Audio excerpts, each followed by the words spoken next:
ಹರೇ ಕೃಷ್ಣ ಎಲ್ಲರಿಗೂ. ಸೊ ತಮಗೆಲ್ಲರಿಗೂ ಶನಿವಾರದ ಈ ಭಗವದ್ಗೀತೆ ತರಗತಿಗೆ ಸುಸ್ವಾಗತ. ಸೊ ನಾವೀಗ ಭಗವದ್ಗೀತೆಯ ಪ್ರಸ್ತಾವನೆ ಬಗ್ಗೆ ತರಗತಿಗಳನ್ನು ಮಾಡ್ತಾ ಇದ್ದೀವಿ. ಸೊ ಪ್ರಸ್ತಾವನೆಯಲ್ಲಿ ನಾವು ತಿಳ್ಕೊಂಡ್ವಿ, ಭಗವದ್ಗೀತೆಯಲ್ಲಿ ಮುಖ್ಯವಾಗಿ 5 ವಿಷಯಗಳ ಬಗ್ಗೆ ಆ ದೇವೋತ್ತಮ ಪರಮಪುರುಷನಾದಂಥ ಕೃಷ್ಣ ನಮಗೆ ತಿಳಿಸಿ ಕೊಟ್ಟಿದ್ದಾರೆ. ಯಾವುದು 5 ವಿಷಯಗಳು? ಮೊದಲನೇದು ನಾನು ಯಾರು, ಎರಡನೇದು ಈಶ್ವರ ಭಗವಂತ ಅಂದರೆ ಯಾರು, ಮೂರನೇದು ಪ್ರಕೃತಿ ಅಂದರೆ ಏನು, ನಾಲ್ಕನೇದು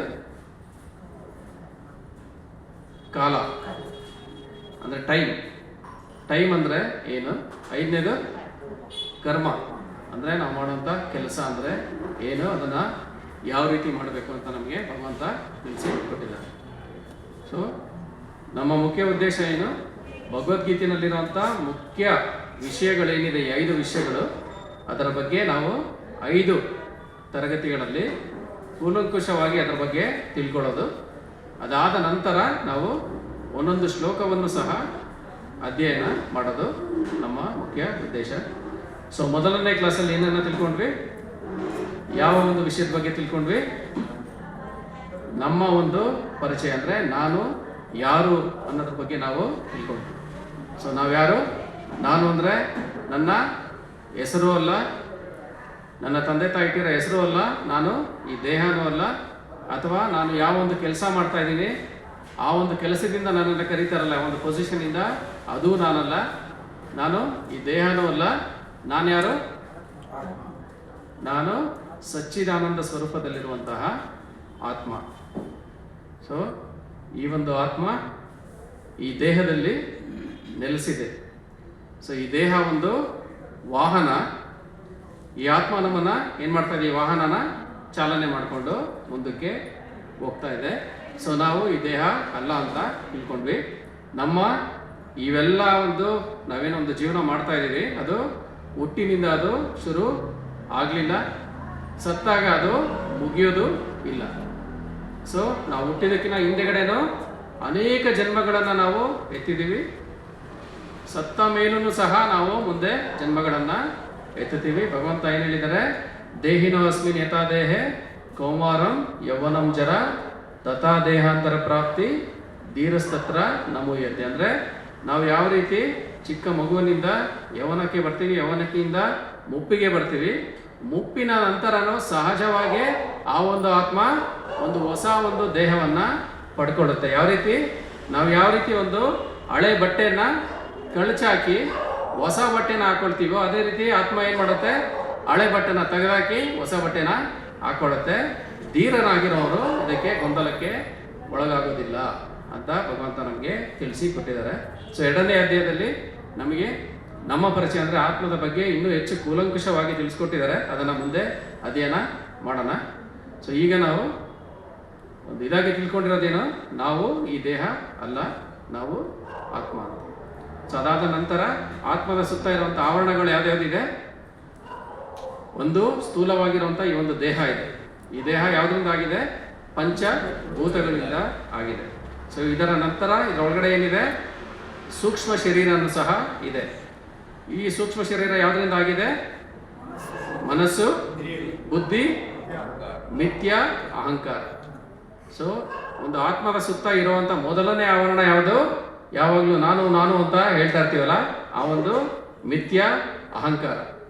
ಅದಾದ ನಂತರ ಬರುವಂಥ ಆವರಣ ನಮ್ಮ ಬುದ್ಧಿ.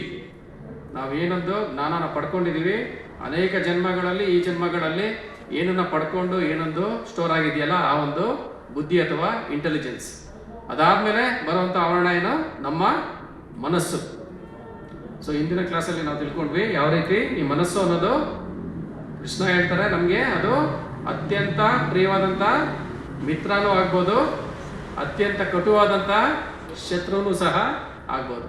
ಸೊ ಇದಕ್ಕೆ ಉದಾಹರಣೆನೂ ಸಹ ನಾವು ತಗೊಂಡ್ವಿ.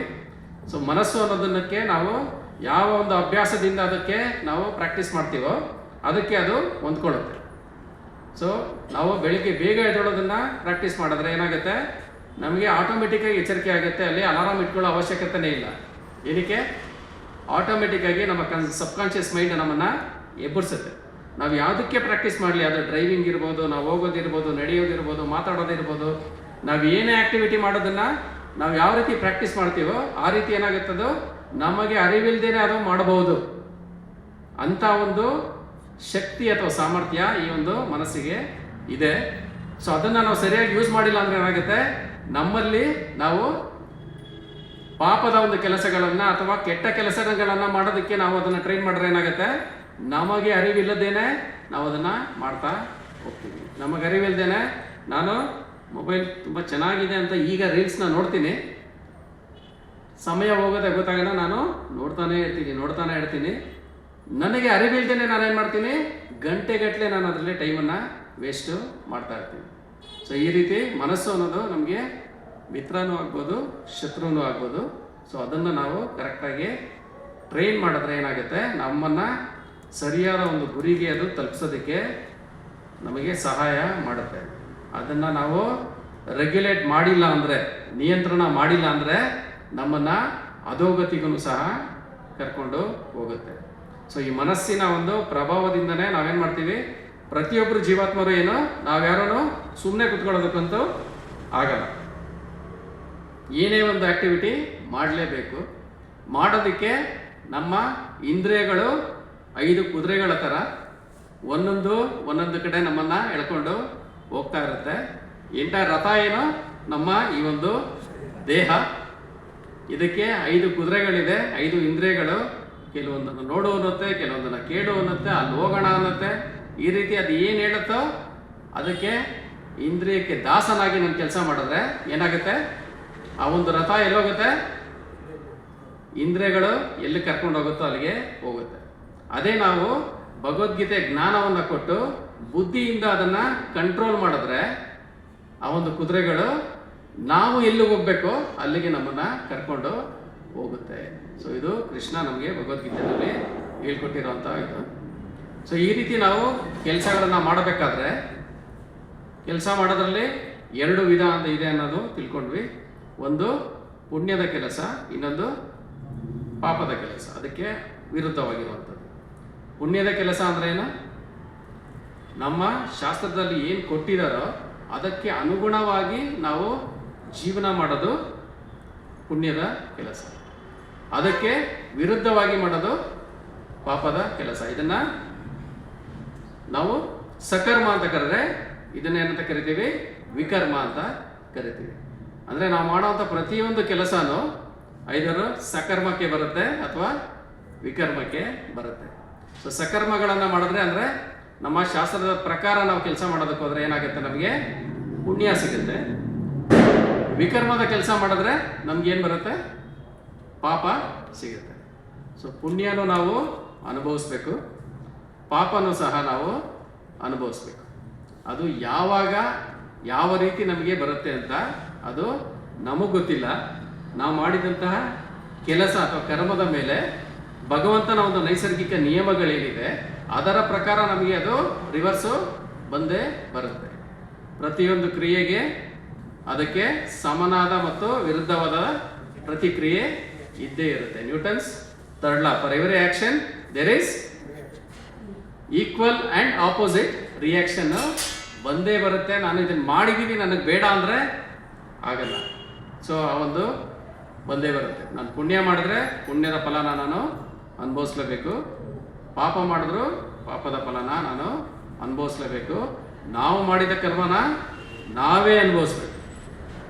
ಬೇರೆ ಯಾರೋ ಮಾಡಿದ್ದು ಪಾಪ ನಮ್ಮ ತಲೆಗೂ ಬರಲ್ಲ, ನಾವು ಮಾಡಿದ್ದು ಬೇರೆಯವ್ರಿಗೂ ಹೋಗಲ್ಲ. ಸೊ ನಾವು ಮಾಡಿದ್ದು ನಾವು ಈಗ ಅನುಭವಿಸ್ತಾ ಇದ್ದೀವಿ. ಅಂದರೆ ನನಗೆ ಈ ಒಂದು ದೇಹ, ಈ ಒಂದು ಜನ್ಮದಲ್ಲಿ ಸಿಕ್ಕಿರೋದು, ನಾನು ಇಷ್ಟೆಲ್ಲ ಜನ್ಮಗಳಲ್ಲಿ ಏನೆಲ್ಲ ಪುಣ್ಯ ಕೆಲಸಗಳು ಪಾಪ ಕೆಲಸಗಳನ್ನು ಮಾಡಿದ್ದೀನಿ, ಅದರ ಒಂದು ಆಧಾರದ ಮೇಲೆ ನನಗೆ ಈ ಒಂದು ದೇಹ ಸಿಕ್ಕಿದೆ. ಸೊ ಇದೇನೆ ಭಗವಂತನ ಕರ್ಮದ ನಿಯಮಗಳು. ಸೊ ಇದರ ಬಗ್ಗೆ ನಾವು ತಿಳ್ಕೊಂಡ್ವಿ. ಹಾಗಾದರೆ ನಾವು ಯಾವಾಗಲೂ ಬರೀ ಪುಣ್ಯದ ಕೆಲಸ ಮಾಡು, ಅದಕ್ಕೊಂದು ಜನ್ಮ ತಗೋ, ಒಳ್ಳೆ ಜನ್ಮ ತಗೋ, ಅನುಭವಿಸು, ಇಲ್ಲ ಪಾಪದ ಕೆಲಸ ಮಾಡು, ಅದಕ್ಕೆ ಕೆಟ್ಟ ಜನ್ಮ ತಗೋ, ಅನುಭವಿಸು. ಸೊ ಇದೇ ರೀತಿ ಹೋಗ್ತಾನೆ ಇರಬೇಕಾ? ಇದು ಬಿಟ್ಟು ಬೇರೆ ಏನಾದರೂ ಆ್ಯಕ್ಟಿವಿಟಿ ಇದೆಯಾ ಅನ್ನೋದು ಹೋದ ಕ್ಲಾಸಲ್ಲಿ ನಾವು ತಿಳ್ಕೊಂಡ್ವಿ. ಅದೇನದು? ಅಕರ್ಮ. ಸಕರ್ಮ ವಿಕರ್ಮದ ಜೊತೆ ಭಗವಂತ ನಮಗೆ ಇನ್ನೊಂದನ್ನು ಕೊಟ್ಟಿದ್ದಾರೆ. ಅದೇನದು? ಅಕರ್ಮ. ಅಂದರೆ ಯಾವ ರೀತಿ ಒಬ್ಬ ಸೈನಿಕ ದೇಶದ ರಕ್ಷಣೆಗೋಸ್ಕರ ಒಬ್ಬ ಶತ್ರುಗಳನ್ನು ಕೊಂದ್ರೂ ಸಹ ಅವನಿಗೆ ಶಿಕ್ಷೆ ಅನ್ನೋದು ಬರಲ್ಲ. ಏನು ಬರುತ್ತೆ? ಗೌರ್ಮೆಂಟ್ ಕಡೆಯಿಂದ ಅವಾರ್ಡ್ ಬರುತ್ತೆ. ಸೊ ಆ ರೀತಿ ನಾವು ಯಾವಾಗ ನಾವು ಧರ್ಮಕ್ಕೋಸ್ಕರ, ಭಗವಂತನ ಒಂದು ಕಾರ್ಯಕ್ಕೋಸ್ಕರ, ಸೇವೆಗೋಸ್ಕರ ನಾವು ಕೆಲಸನ ಮಾಡ್ತೀವಿ, ನಮ್ಮ ಜೀವನದಲ್ಲಿ ಕೃಷ್ಣನ ಮಧ್ಯದಲ್ಲಿ ಇಟ್ಕೊಂಡು ಯಾವಾಗ ನಮ್ಮ ಜೀವನನ ಮಾಡ್ತೀವಿ, ಅದೇನಾಗುತ್ತೆ? ಅಕರ್ಮ ಆಗುತ್ತೆ. ಅದರಿಂದ ನಮಗೆ ಪಾಪದ ಲೇಪನೂ ಇಲ್ಲ, ಪುಣ್ಯದ ಲೇಪನೂ ನಮಗೆ ಬರಲ್ಲ. ಪುಣ್ಯ ಅನುಭವಿಸಿದ್ರೆ ಕಡಿಮೆ ಆಗುತ್ತೆ, ಪಾಪನೂ ಅನುಭವಿಸಿದ್ರೆ ಕಡಿಮೆ ಆಗುತ್ತೆ. ಆದರೆ ಈ ಒಂದು ಅಕರ್ಮದಿಂದ ನಾವು ಮಾಡುವಂಥ ಕೆಲಸ ಅದು ಯಾವತ್ತೂ ಕಡಿಮೆ ಆಗಲ್ಲ. ನಮಗೆ ಜನ್ಮ ಜನ್ಮಗಳವರೆಗೂ ಫಿಕ್ಸ್ಡ್ ಡೆಪಾಸಿಟ್ ಆಗಿ ನಮ್ಮ ಜೊತೆಲೇ ಬರ್ತಾರೆ. ಸೊ ನಾವು ಈ ಒಂದು ಜನ್ಮದಲ್ಲಿ ಭಗವಂತನ ಸೇವೆಯಾಗಿ ಅಥವಾ ಭಗವಂತನ ನಮ್ಮ ಜೀವನದಲ್ಲಿ ಮುಖ್ಯವಾಗಿ ಕೇಂದ್ರವಾಗಿ ಇಟ್ಕೊಂಡು ಏನೆಲ್ಲ ಒಂದು ಆಕ್ಟಿವಿಟಿ ಮಾಡ್ತೀವೋ ಅದರಿಂದ ಬರುವಂಥ ಇದನ್ನೇನಂತ ಕರೀತಾರೆ?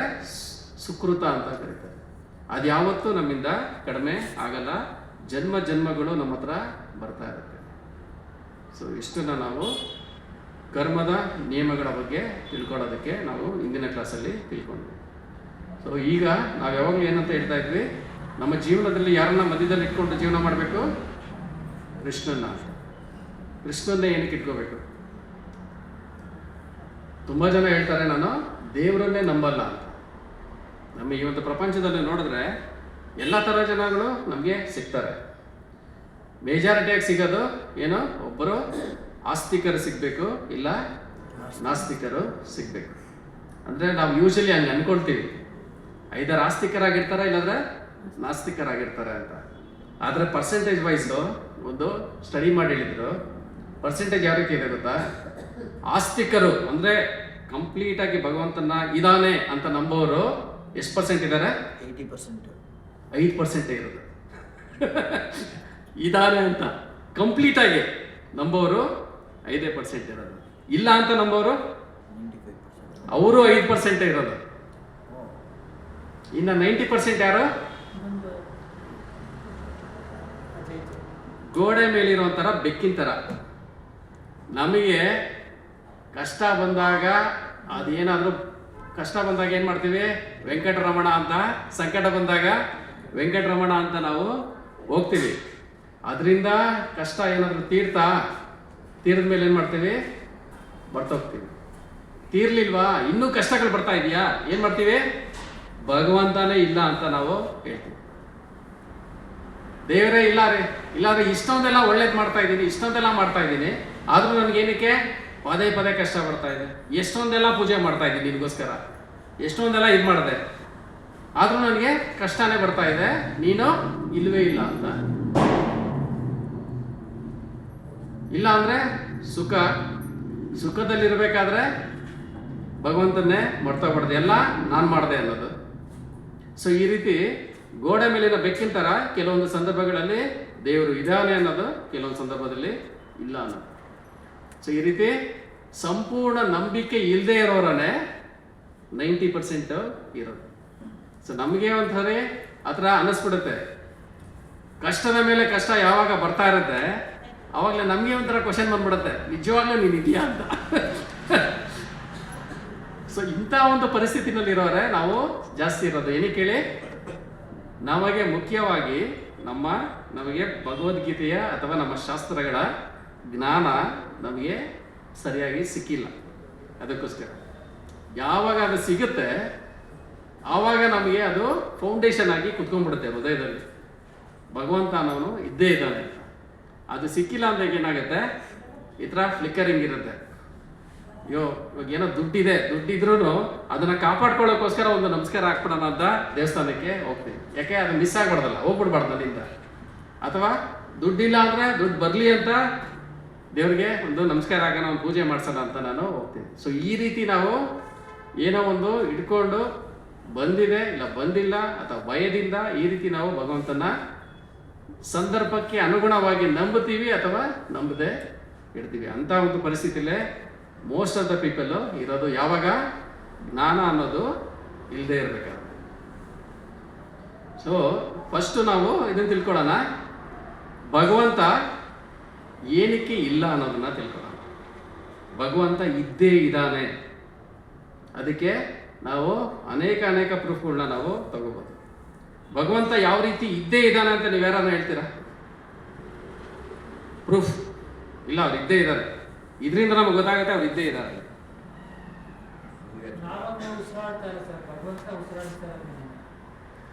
ಎಸ್, ನಮಗೆ ಗೊತ್ತಿಲ್ಲದೇನೆ ಈವನ್ ಮಲಗಿರ್ಬೇಕಾದ್ರೂ ಸಹ ನಾವೇನು ಮಾಡ್ತಾ ಇರ್ತೀವಿ? ಉಸಿರಾಡ್ತಾ ಇರ್ತೀವಿ. ತಿಂದಿದ್ದೆಲ್ಲ ನಮಗೆ ಗೊತ್ತಿಲ್ಲದೇನೆ ಜೀರ್ಣ ಆಗುತ್ತೆ. ಸೊ ಇದು ಭಗವಂತ ಆಡಿಸ್ತಾವನೆ ಅಂತ ಅನ್ಕೋಬೋದು. ಆಮೇಲೆ ಬೇರೆ ಇನ್ಯಾವುದರಿಂದ ಹೇಳ್ಬೋದು ಭಗವಂತ ಇದ್ದೇ ಇದ್ದಾನೆ, ಇಲ್ಲ ಅಂತ ಹೇಳೋದಕ್ಕೆ ಚಾನ್ಸೇ ಇಲ್ಲ ಅಂತ? ಸೂರ್ಯ ಚಂದ್ರ ಅಂದರೆ ಇವಾಗ ಅದಕ್ಕೊಂದು ನಾವು ಸರಿಯಾಗಿ ತಿಳ್ಕೋಬೇಕು ಅಂದರೆ, ನಾವೆಲ್ಲ ಇವಾಗ ಎಲ್ಲಿ ಕೂತಿದ್ದೀವಿ? ಅನ್ನಪೂರ್ಣೇಶ್ವರಿ ನಗರದಲ್ಲಿ ಕೂತಿದ್ದೀವಿ. ಈ ನಗರ ಎಲ್ಲಿರೋದು? ಅನ್ನಪೂರ್ಣೇಶ್ವರಿ ನಗರ ಬೆಂಗಳೂರಲ್ಲಿ ಇದೆ. ಬೆಂಗಳೂರಲ್ಲಿರೋದು ಕರ್ನಾಟಕದಲ್ಲಿದೆ. ಕರ್ನಾಟಕ ಎಲ್ಲಿರೋದು? ನಮ್ಮ ಭಾರತ ದೇಶದಲ್ಲಿ ಇದೆ.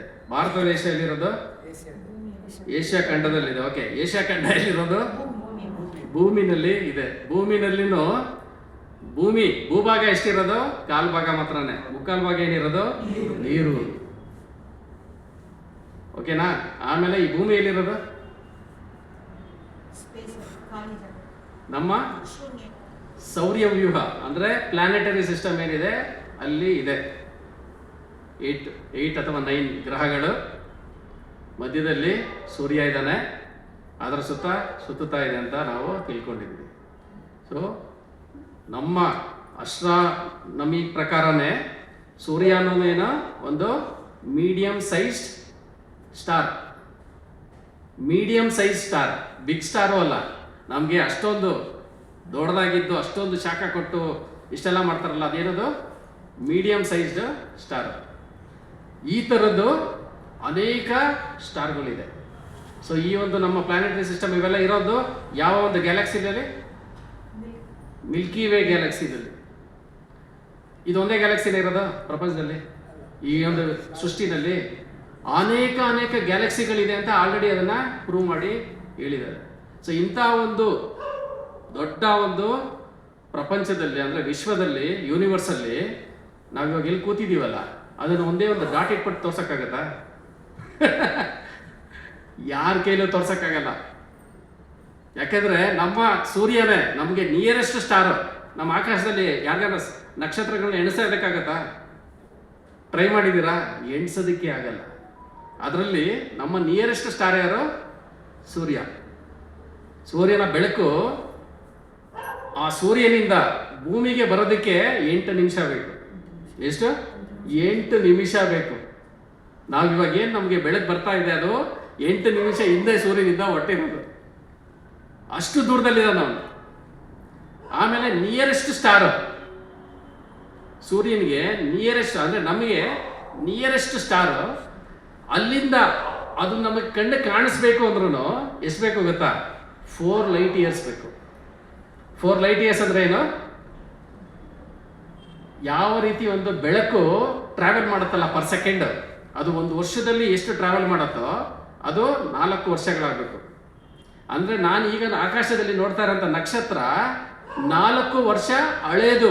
ನಿಯರೆಸ್ಟ್ ನಕ್ಷತ್ರನ ನೋಡಿದ್ರೆ, ಅದನ್ನು ಬಿಟ್ಟು ಬೇರೆ ಏನೇ ನೋಡಿದ್ರು ನನಗೆ ಕಣ್ಣು ಕಾಣೋದಕ್ಕೆ 4 ವರ್ಷ ಆಗಿದೆ. ಅಷ್ಟು ದೂರದಲ್ಲಿದೆ, ಅಷ್ಟು ಅಗಾಧವಾಗಿದೆ ಈ ಒಂದು ಪ್ರಪಂಚ. ಈ ಒಂದು ಪ್ರಪಂಚನ ಯಾರಾದರೂ ಅಥವಾ ನಮ್ಮವರು, ನಮ್ಮ ತಂದೆನೋ ನಮ್ಮ ತಾತನೋ ಮುತ್ತಾತನೋ ಯಾರನೋ ಒಬ್ರು ಹುಟ್ಟದಾಗ ಏನಾದ್ರು ಎತ್ಕೊಂಡ್ಬಂದಿದ್ರ? ಎಲ್ಲರೂ ಬಂದಿದ್ದು ಬರಿಗೈಯಲ್ಲಿ.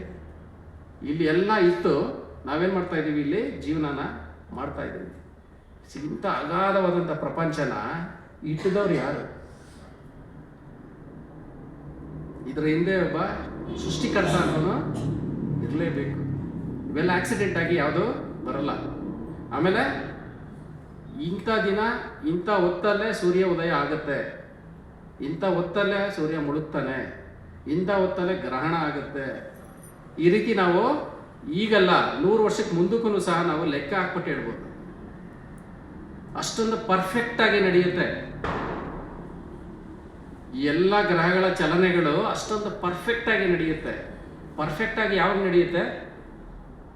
ನಾವು ತಿಳ್ಕೊಂಡಿದ್ದೀವಲ್ಲ, ಬಿಗ್ ಬ್ಯಾಂಗ್ ಥಿಯರಿ ಆಯಿತು, ಬಿಗ್ ಬ್ಯಾಂಗಲ್ಲಿ ಬ್ಲಾಸ್ಟ್ ಆಗಿಬಿಟ್ಟು ಎಲ್ಲ ಸೃಷ್ಟಿ ಆಗೋಯ್ತು ಅಂತ. ಆ ರೀತಿ ಬ್ಲಾಸ್ಟ್ ಆಗಿಬಿಟ್ಟು ಸೃಷ್ಟಿ ಆದಾಗ ಇವೆಲ್ಲ ಪರ್ಫೆಕ್ಟಾಗಿ ಈ ರೀತಿ ನಡೆಯುತ್ತಾ? ಇಲ್ಲಾಂದರೆ ನಮಗೆ ಗೊತ್ತಿರೋದು ಡಾರ್ವಿನ್ ಥಿಯರಿ. ಏನು, ಒಂದು ಸ್ಪೀಶೀಸಿಂದ ಇನ್ನೊಂದು ಸ್ಪೀಶೀಸು ಏನಾಯಿತು, ಇವಾಲ್ವ್ ಆಯಿತು. ಇವಾಲ್ವೇಷನ್ ಥಿಯರಿ ಅಂತ ನಾವು ನೋಡ್ತೀವಿ. ಸೊ ಇದರಲ್ಲೇನೋ ಒಂದು ಪ್ರಾಣಿ ಎಷ್ಟೋ ಸಾವಿರಾರು ವರ್ಷಗಳಾದಮೇಲೆ ಇನ್ನೊಂದಾಗಿ ಬರುತ್ತೆ. ಅದೇ ರೀತಿ ನಾವು ಓದ್ಬೇಕಾದ್ರೆಲ್ಲ ನಾವು ನೋಡಿರೋದೇನೋ, ಒಂದು ಕೋತಿ ಇರುತ್ತೆ, ಅದು ಹಂಗೆ ಚಿಂಪಾಂಜಿ ಆಗುತ್ತೆ, ಹಂಗೆ ಗೋರಿಲ್ಲ ಆಗುತ್ತೆ, ಆಮೇಲೆ ಮನುಷ್ಯ ಬಂದ್ಬಿಟ್ಟ ಅಂತ. ಇವಾಗ ಎಲ್ಲ ಕೋತಿಗಳಿಂದ ಎಲ್ಲ ಗೋರಿಲಾಗಳಿಂದ ಚಿಂಪಾಂಜಿಗಳಿಂದ ಮನುಷ್ಯ ಬಂದ್ಬಿಟ್ಟಿದ್ರೆ ಈಗಲೂ ಕೋತಿಗಳು ಏನಕ್ಕೆ ಇರಬೇಕಾಯ್ತು? ಎಲ್ಲ ಕೋತಿಗಳು ಮನುಷ್ಯ ಆಗಬೇಕಾಯ್ತು, ಎಲ್ಲ ಚಿಂಪಾಂಜಿ ಗೋರಿಲಾಗಳು ಮನುಷ್ಯ ಆಗಬೇಕಾಯ್ತು ತಾನೆ. ಕೆಲವೊಂದು ಮಾತ್ರ ಸೆಲೆಕ್ಟ್ ಆಗ್ಬಿಟ್ಟು ಮುಂದಕ್ಕೆ ಬಂತ.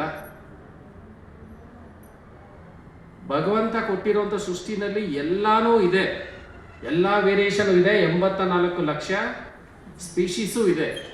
ಆದರೆ ಅದನ್ನು ಸೃಷ್ಟಿ ಮಾಡಿರೋದು ಯಾರು? ಭಗವಂತ. ಅವನೇ ಸೃಷ್ಟಿ ಮಾಡಿರೋದು, ಅವನೇ ಇದನ್ನು ನಡೆಸ್ತಾ ಇರೋದು. ಅದಕ್ಕೋಸ್ಕರ ಇದು ಇಷ್ಟು ಪರ್ಫೆಕ್ಟಾಗಿ ನಮ್ಮ ಈ ಒಂದು ಯೂನಿವರ್ಸಲ್ಲಿ ಇದೆ. ಇದನ್ನು ಇನ್ನೂ ಚೆನ್ನಾಗಿ ತಿಳ್ಕೊಬೇಕಂದ್ರೆ ನಾವು ಇಲ್ಲ ಭಗವದ್ಗೀತಾದಲ್ಲಿ ಹೇಳೋದು ನಿಮಗೆ ಈಗ ಇಷ್ಟ ಆಗದೆ ಇರ್ಬೋದು ಅಂತ ಕೇಳಿಸ್ಕೊಳ್ದೇ ಇರ್ಬೋದು. ನಿಮ್ಗೆಲ್ಲರಿಗೂ ನ್ಯೂಟನ್ ಬಗ್ಗೆ ಗೊತ್ತಿದೆ ತಾನೆ. ನ್ಯೂಟನ್ ಅವನ ನಿಜ ಜೀವನದಲ್ಲಿ ನಡೆದಿರುವಂಥ ಘಟನೆ. ಅವನೇನು ಮಾಡ್ತಾನೆ, ಒಂದು ಸೌರ್ಯ ವ್ಯೂಹ ಏನಿದೆ ಪ್ಲಾನೆಟರಿ ಸಿಸ್ಟಮ್ಮು, ಅದರದೊಂದು ಮಾಡೆಲ್ ಮಾಡಿರ್ತಾನೆ. ಅವನ ಒಂದು ಲ್ಯಾಬಲ್ಲಿ ಮಾಡೆಲ್ ಮಾಡಿ ಇಟ್ಟಿರ್ತಾರೆ. ಮಾಡೆಲ್ ಮಾಡಿ ಇಟ್ಟಿದಾಗ ಅವ್ರ ಫ್ರೆಂಡ್ ಇನ್ನೊಬ್ಬ ಸೈಂಟಿಸ್ಟು ಅವರ ಒಂದು ಲ್ಯಾಬ್ಗೆ ವಿಸಿಟ್ ಕೊಡ್ತಾರೆ. ವಿಸಿಟ್ ಕೊಟ್ಟು ಆ ಲ್ಯಾಬಲ್ಲಿರುವಂಥ ಈ ಮಾಡೆಲ್ನ ನೋಡ್ತಾರೆ. ಮಾಡೆಲ್ ತುಂಬ ಚೆನ್ನಾಗಿರುತ್ತೆ, ಅಲ್ಲಿ ಎಲ್ಲ ಪರ್ಫೆಕ್ಟಾಗಿದೆ, ಈಸಿಯಾಗಿ ನಮಗೆ ಅರ್ಥ ಆಗೋ ಥರ ಇದು ಮಾಡಿದ್ಯಾ, ಇದನ್ನು ಮಾಡಿದವ್ರು ಯಾರು ಅಂತ ಕೇಳ್ತಾರೆ. ನ್ಯೂಟನ್ ಏನು ಹೇಳ್ತಾರೆ, ಇದನ್ನು ನಾನು ಮಾಡಿಲ್ಲ, ಯಾರು ಮಾಡಿದ್ದಾರೆ ಅಂತ ಗೊತ್ತಿಲ್ಲ, ಅದಷ್ಟೇ ಅದು ಬಂತು. ತಮಾಷೆ ಮಾಡ್ತಾ ಇದೆಯಾ? ಯಾರನ್ನ ಇಂಥ ಒಂದು ಚೆನ್ನಾಗಿರೋಂಥ ಈ ಮಾಡಲ್ಲ ಅದಷ್ಟೇ ಬಂದ್ಬಿಡುತ್ತಾ? ಇದನ್ನು ಯಾರೋ ಮಾಡಿರ್ಬೇಕಾಯ್ತಾರೆ, ನೀನು ಮಾಡಿರಬೇಕು, ಇಲ್ಲ ಇನ್ನು ಯಾರ ಕೇಳೋ ಮಾಡಿಸಿರ್ಬೇಕು, ಇಲ್ಲ ಯಾರೋ ಮಾಡಿ ಇಲ್ಲಿ ತಂದಿಟ್ಟಿರ್ಬೇಕು. ಅದಷ್ಟೇ ಅಂತ ಬರೋದಕ್ಕೆ ಚಾನ್ಸೇ ಇಲ್ಲ ಅಂತ ಅವರು ಹೇಳ್ತಾರೆ. ಅದಕ್ಕೆ ನ್ಯೂಟನ್ ಏನು ಹೇಳ್ತಾರೆ ಗೊತ್ತಾ, ನಾವೆಲ್ಲ ಇಷ್ಟೊಂದು ಸೈಂಟಿಸ್ಟ್ಗಳು ಇಷ್ಟೊಂದೆಲ್ಲ ಎಕ್ಸ್ಪೆರಿಮೆಂಟ್ ಎಲ್ಲ ಮಾಡಿಬಿಟ್ಟು ಏನಂತ ಹೇಳ್ತಾ ಇದ್ದೀವಿ, ಈ ಒಂದು ಮಾಡಲ್ಲೇ ನಮ್ಮ ಕೈಲಿ ನಂಬಕ್ಕಾಗ್ತಾ ಇಲ್ಲ, ಅದಷ್ಟೇ ಬಂತು ಅಂದರೆ ಇಡೀ ಆ್ಯಕ್ಚುಲ್ ಆಗಿರೋಂಥ ಇಡೀ ಪ್ರಪಂಚ ಈ ಒಂದು ಸೃಷ್ಟಿನ ಆಟೋಮೆಟಿಕ್ಕಾಗಿ ಅದಷ್ಟೇ ಬಂತು ಅಂತ ನಾವು ನಂಬ್ಕೊಂಡು ಮುಂದಕ್ಕೆ ಹೋಗ್ತಾ ಇದ್ದೀವಿ. ಇನ್ನೆಂಥವ್ರು ಇರಬೇಕು ನಾವೆಲ್ಲರೂ. ಇದು ಸ್ವತಃ ನ್ಯೂಟನ್ ಹೇಳಿರೋದು. ಇನ್ನೊಂದು ಅಷ್ಟೇ ವರ್ಡು, ಒಂದು ಸೆಂಟೆನ್ಸ್ ತುಂಬ ನನಗೆ ಅದು ಚಿಕ್ಕ ಹುಡುಗ ಇದ್ದ ಓದಿರೋದು ಇನ್ನೂ ನನಗೆ ಅದು ಮರೆಯೋದಕ್ಕಾಗಿಲ್ಲ. ಅಂಥ ಒಬ್ಬ ಗ್ರೇಟ್ ಸೈಂಟಿಸ್ಟ್ ಅವ್ರು ಏನಂತ ಹೇಳಿದ್ದಾರೆ ಗೊತ್ತಾ, ನಾನೇನು ಹುಡುಕಿದ್ದೀನಲ್ಲ, ಅಂದರೆ ಏನೆಲ್ಲ ಕಂಡಿಡ್ತೀನಿ ಅಂತ ನೀವೆಲ್ಲ ಹೇಳ್ತಾ ಇದ್ದೀರಲ್ಲ, ಅದು ಭಗವಂತನ ಒಂದು ಸೃಷ್ಟಿನಲ್ಲಿರುವಂತಹ ಇದರಲ್ಲಿ ಅವನು ಎಷ್ಟು ಮಾಡಿಟ್ಟಿದ್ದಾನಂತ ಇಂಥ ಅದ್ಭುತಗಳನ್ನು, ಒಂದು ಸಮುದ್ರದ ದಂಡೆನಲ್ಲಿ ಎಷ್ಟು ಕಲ್ಲುಗಳಿರುತ್ತೆ ಅಂತ ಹೇಳೋಕ್ಕಾಗುತ್ತಾ? ಸಣ್ಣ ಪುಟ್ಟ ಎಷ್ಟೋ ಕಲ್ಲುಗಳಿರುತ್ತೆ. ನಾನೇನು ಮಾಡಿದ್ದೀನಿ, ಅದರಲ್ಲಿರೋ 2-3 ತಗೊಂಬಂದು ನಿಮ್ಮ ಮುಂದೆ ಇಟ್ಟಿದ್ದೀನಿ ಅಷ್ಟೇ. ಅವನ ಸೃಷ್ಟಿನಲ್ಲಿ ಈ ಥರ ಸಾವಿರಾರು ಲಕ್ಷಾಂತರ ಬಿಲಿಯನ್ಸ್ ಆಫ್ ಅಂಥ ಸ್ಟೋನ್ಗಳು ಇದೆ, ಅಂಥ ಅದ್ಭುತಗಳು ಇದೆ. ನಾನೇನು ಮಾಡಿದ್ದೀನಿ, ಕೆಲವೊಂದನ್ನು ಮಾತ್ರ ಸೆಲೆಕ್ಟ್ ಮಾಡಿ ನಿಮ್ಮ ಮುಂದೆ ಇಟ್ಟಿದ್ದೀನಿ. ಸೊ ಅವನು ಅಂಥ ಒಂದು ಅಗಾಧವಾದಂಥ ಒಂದು ಸೃಷ್ಟಿನ ಮಾಡಿದ್ದಾನೆ ಅಂತ ಅವರು ಹೇಳ್ತಾರೆ. ಸೊ ನಮಗೆ ಇದರಿಂದನೇ ಗೊತ್ತಾಗುತ್ತೆ, ಭಗವಂತ ಇಲ್ಲ ಅಂದರೆ, ಸೃಷ್ಟಿ ಇದೆ ಅಂದರೆ ಸೃಷ್ಟಿಕರ್ತ ಅನ್ನೋನು ಇರಲೇಬೇಕು. ಅವನಿಲ್ಲ ಅಂದರೆ ನಾವು ಏನು ನೋಡ್ತಾ ಇದ್ದೀವಿ ಅದು ಇರೋದಕ್ಕೆ ಚಾನ್ಸೇ ಇಲ್ಲ. ಇನ್ನೊಂದು, ಇಲ್ಲಿ ನಾವಿದ್ದೀವಿ ಅಂದರೆ ನಮ್ಮ ತಂದೆ ತಾಯಿಗಳು ಇರಬೇಕು ತಾನೆ. ಹಂಗೆ ಅಂತೂ ಸೃಷ್ಟಿ ಆಗಿಲ್ಲ. ನಾವಿಲ್ಲಿದ್ದೀವಿ ಅಂದರೆ ನಮ್ಮ ಹಿಂದೆಗಡೆ ನಮ್ಮ ತಂದೆ ತಾಯಿಗಳು ಇರಲೇಬೇಕು, ಇಲ್ಲ ಅಂದರೆ ಸೃಷ್ಟಿಯಾಗೋದಕ್ಕೆ ಸಾಧ್ಯ ಇಲ್ಲ. ಅವರಿದ್ದಾರೆ ಅಂದರೆ, ನಮ್ಮ ತಂದೆ ತಾಯಿ ಇದ್ದಾರೆ ಅಂದರೆ ಅವರ ತಂದೆ ತಾಯಿ ಇರಲೇಬೇಕು. ಅವರಿದ್ದಾರೆ ಅಂದರೆ ಅವರ ತಂದೆ ತಾಯಿ, ಅವರ ತಂದೆ ತಾಯಿ, ಅವರ ತಂದೆ ತಾಯಿ, ಅವರ ತಂದೆ ತಾಯಿ. ಎಲ್ಲಿಂದ ಶುರುವಾಯಿತು ಭಾಗವತ ಹೇಳುತ್ತೆ? ಎಲ್ಲಿಂದ ಶುರುವಾಯಿತು? ಪ್ರಜಾಪತಿಗಳಿದ್ದಾರೆ, ಅವರಿಂದ ಎಲ್ಲ ಸೃಷ್ಟಿ ಕಾರ್ಯ ಅನ್ನೋದು ಬಂತು. ಆ ಪ್ರಜಾಪತಿಗಳು ಎಲ್ಲಿಂದ ಬಂದರು? ಋಷಿಗಳಿಂದ ಬಂದರು, ಋಷಿವರ್ಯರಿಂದ ಬಂದರು. ಅದಕ್ಕೋಸ್ಕರ ನಾವೆಲ್ಲ ಗೋತ್ರ ಹೇಳೋದು ಏನೋ, ಆ ಋಷಿಗಳ ಒಂದು ಗೋತ್ರನೇ ನಾವು ಹೇಳೋದು, ಅವ್ರ ಹೆಸರನ್ನ ನಾವು ಹೇಳೋದು. ನಾನು ಇಂಥ ಒಂದು ಋಷಿಗಳ ಒಂದು ವಂಶದಿಂದ ಅಥವಾ ಕ್ಲಾನಿಂದನೇ ನಾನು ಬಂದಿದ್ದೀನಿ ಅಂತ. ಆ ಋಷಿಗಳು ಎಲ್ಲಿಂದ ಬಂದರು? ಬ್ರಹ್ಮನಿಂದ ಬಂದರು. ಆ ಬ್ರಹ್ಮ ಎಲ್ಲಿಂದ ಬಂದ? ಅಚ್ಯುತನಾದಂಥ ಗೋವಿಂದನಿಂದ ಬಂದ. ಯಾಕೇಳಿ?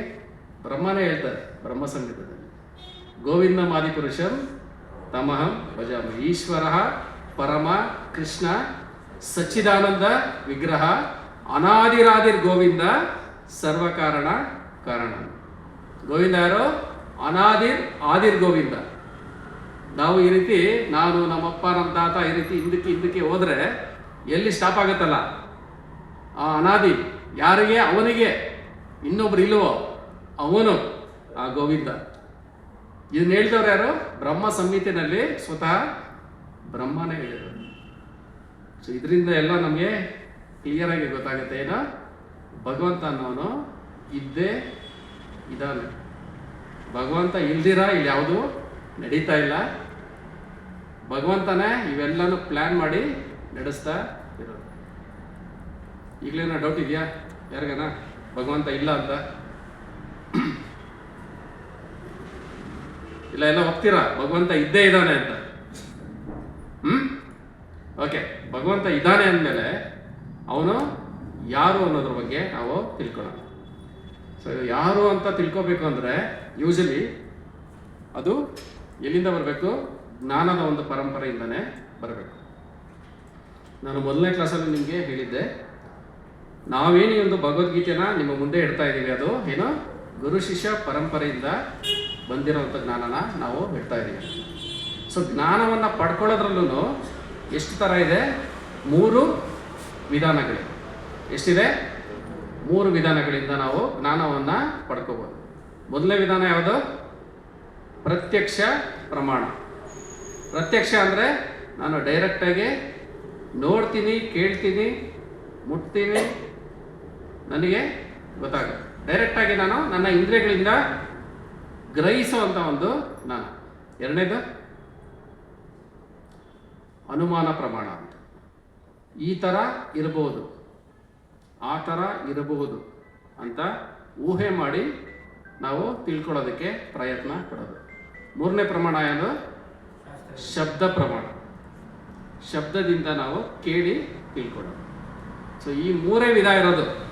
ಇದನ್ನು ಬಿಟ್ಟು ಬೇರೆ ಯಾವುದೇ ಒಂದು ಮಾರ್ಗಗಳಿಲ್ಲ ನಾವು ಜ್ಞಾನವನ್ನು ಪಡ್ಕೊಳ್ಳೋದಕ್ಕೆ. ಜ್ಞಾನ ನೀವು ಪಡ್ಕೊಳ್ತಾ ಇದ್ದೀರಾ ಅಂದರೆ ಎಲ್ಲನೂ ಈ 3 ಕ್ಯಾಟಗರಿನಲ್ಲೇ ಅದು ಬರುತ್ತೆ.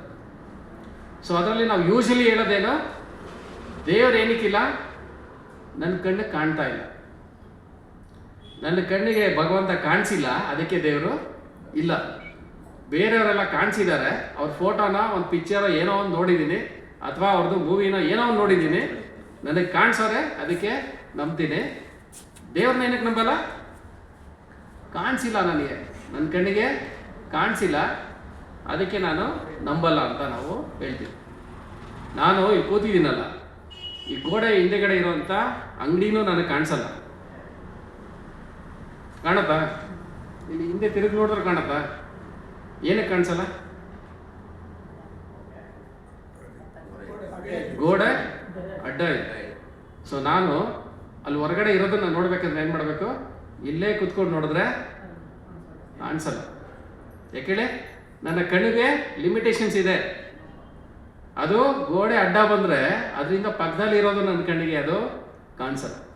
ಸೊ ಇಂಥ ಕಣ್ಣನ್ನು ನಾನು ಇಟ್ಕೊಂಡ್ಬಿಟ್ಟು, ನಾನಿರೋದು ಈ ದೇಹ ಆಗಿರೋದು ಯಾವುದರಿಂದ?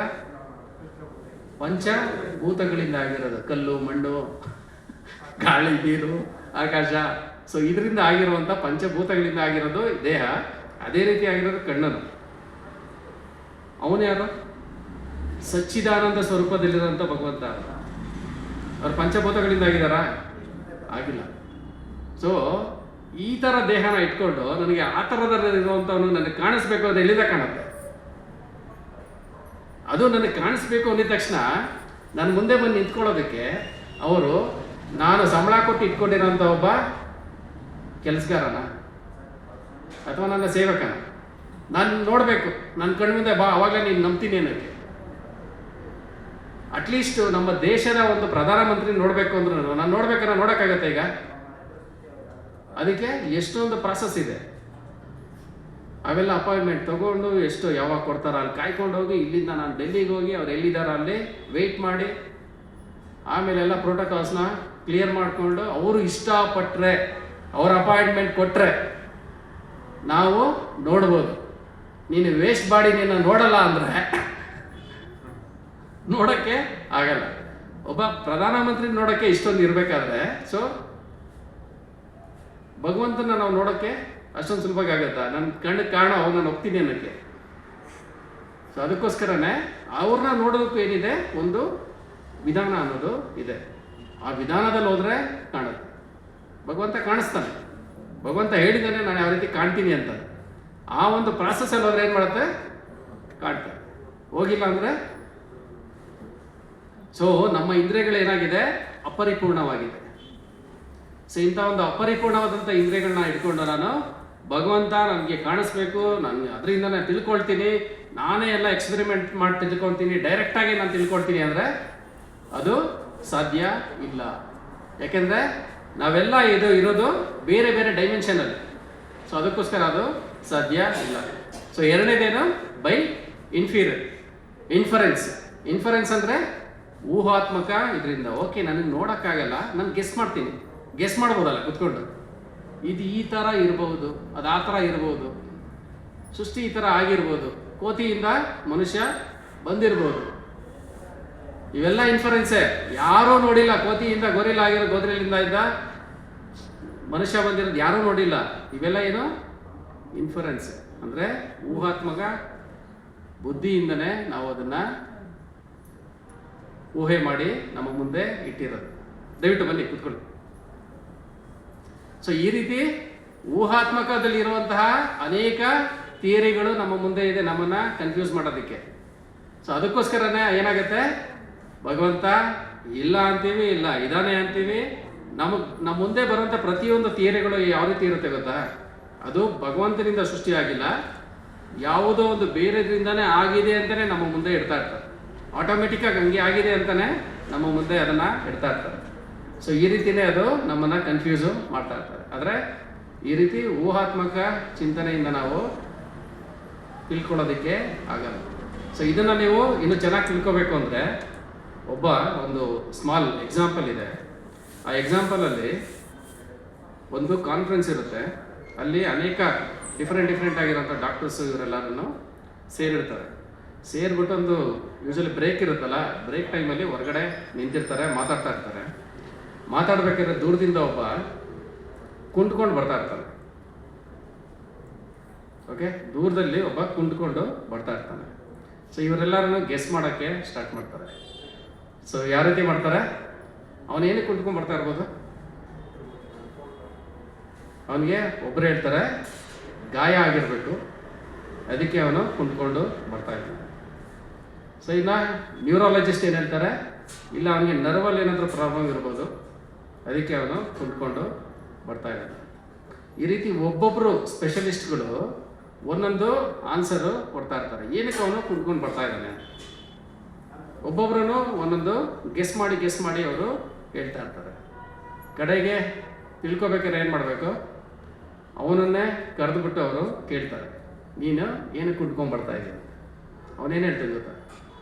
ನನ್ನ ಚಪ್ಪಲಿ ಕಿತ್ತೋಗಿತ್ತು, ಅದಕ್ಕೆ ಕುಂಟ್ಕೊಂಡ್ಬರ್ತಾ ಇದ್ದೀನಿ. ಸೊ ನಾವೇನು ತಿಳ್ಕೊಂಡಿದ್ದೀವಿ, ನಾವು ಯಾವ ರೀತಿ ಜೀವನ ಮಾಡ್ತಾ ಇದ್ದೀವಿ, ಇದರ ಒಂದು ಆಧಾರದ ಮೇಲೆ ನಾನು ಇನ್ನೂ ಅಂಥ ಪರತತ್ವದಲ್ಲಿರುವಂಥ ಭಗವಂತನ ನಾನು ಗೆಸ್ ಮಾಡ್ತೀನಿ, ಇಂಥ ಸೃಷ್ಟಿನೇ ನಾನು ತಿಳ್ಕೊಳ್ತೀನಿ ಅಂದರೆ ಅದು ಆಗಲ್ಲ. ಸೊ ಈ ರೀತಿ ನನ್ನ ಪ್ರಕಾರ ಅನ್ನೋದು ಆಗಲ್ಲ, ಈ ಥರ ಇರಬಹುದು ಅಂತ ಗೆಸ್ ಮಾಡಿದ್ರು ಅದು ತಿಳ್ಕೊಳ್ಳೋಕ್ಕೆ ಆಗಲ್ಲ. ಸೊ ನನಗೆ ಕಾಣಿಸ್ದೇ ಇರೋದು ಭಗವಂತ ಇರುವಂಥ ಒಂದು ಸಚ್ಚಿದಾನಂದ ಸ್ವರೂಪ, ಅವನು ಇರುವಂಥ ಒಂದು ಆಧ್ಯಾತ್ಮಿಕ ಲೋಕ, ಅಥವಾ ನಮಗೆ ಈ ನಮ್ಮ ಸೃಷ್ಟಿನಲ್ಲಿ ಆಧ್ಯಾತ್ಮಿಕ ಲೋಕನೇ ನಮ್ಮ ಕಣ್ಣು ಕಾಣಿಸಲ್ಲ. ಇನ್ನು ಆ ಲೋಕದಲ್ಲಿರುವಂಥ ಭಗವಂತ ನಮ್ಗೆ ಇಲ್ಲಿಂದ ಕಾಣ್ತಾನೆ.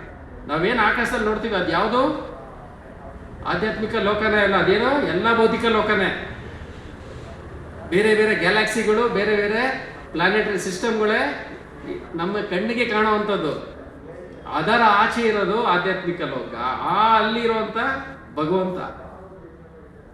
ಎಲ್ಲಿಂದ ಆಗುತ್ತೆ? ಅದು ಊಹೆ ಮಾಡಿದ್ರೂ ಆಗಲ್ಲ, ಅಥವಾ ನಮ್ಮ ಡೈರೆಕ್ಟಾಗಿ ತಿಳ್ಕೊಳ್ಳೋಕ್ಕೂ ಅದು ಆಗಲ್ಲ. ಸೊ ತಿಳ್ಕೊಬೇಕಂದ್ರೆ ಇರೋದು ಒಂದೇ ಮಾರ್ಗ. ಅದು ಯಾವ ಮಾರ್ಗ? ಅದು ಮೂರನೇದು ಶಬ್ದ ಪ್ರಮಾಣ. ಅಂದರೆ ಯಾರು ಅಥಾರಿಟಿ ಇದ್ದಾರೆ ಅವರಿಂದ ಕೇಳಿ ತಿಳ್ಕೊಳ್ಳೋದು. ನನ್ನ ತಂದೆ ಯಾರು ಅಂತ ಕೇಳಬೇಕು ಅಂದರೆ ಯಾರು ಅಥಾರಿಟೇಟಿವ್ ಪರ್ಸನ್ ಯಾರಿಂದ ನಾವು ತಿಳ್ಕೊಬೋದು? ತಾಯಿಯಿಂದ ಅಷ್ಟೇ. ಅವರೇ ಹೇಳೋಕ್ಕಾಗೋದು ಇವರೇ ನಿನ್ನ ತಂದೆ ಅಂತ. ಸೊ ನಮ್ಮ ಶಾಸ್ತ್ರಗಳನ್ನು ಯಾರಕ್ಕೆ ಹೋಲಿಸ್ತಾರೆ? ತಾಯಿಗೆ ಹೋಲಿಸ್ತಾರೆ. ನಾವೇನು ನಮ್ಮ ಶಾಸ್ತ್ರಗಳಿದೆ ಅದನ್ನು ಯಾರು ಹೋಲಿಸ್ತಾರೆ? ತಾಯಿಗೆ ಹೋಲಿಸ್ತಾರೆ. ನಮ್ಮ ತಂದೆ ನಾವೇನು ಲೆಕ್ಕ ಹಾಕಿದ್ವಲ್ಲ ಮೊದಲು ಎಲ್ಲಿಂದ ಶುರು ಆಯಿತು ಅಂತ, ಅವರು ಯಾರು ಅಂತ ತಿಳ್ಕೊಬೇಕಾದ್ರೆ ಯಾರ ಹತ್ರಕ್ಕೆ ಹೋಗ್ಬೇಕು? ನಾವು ತಾಯಿ ಹತ್ರಕ್ಕೆ ಹೋಗ್ಬೇಕು.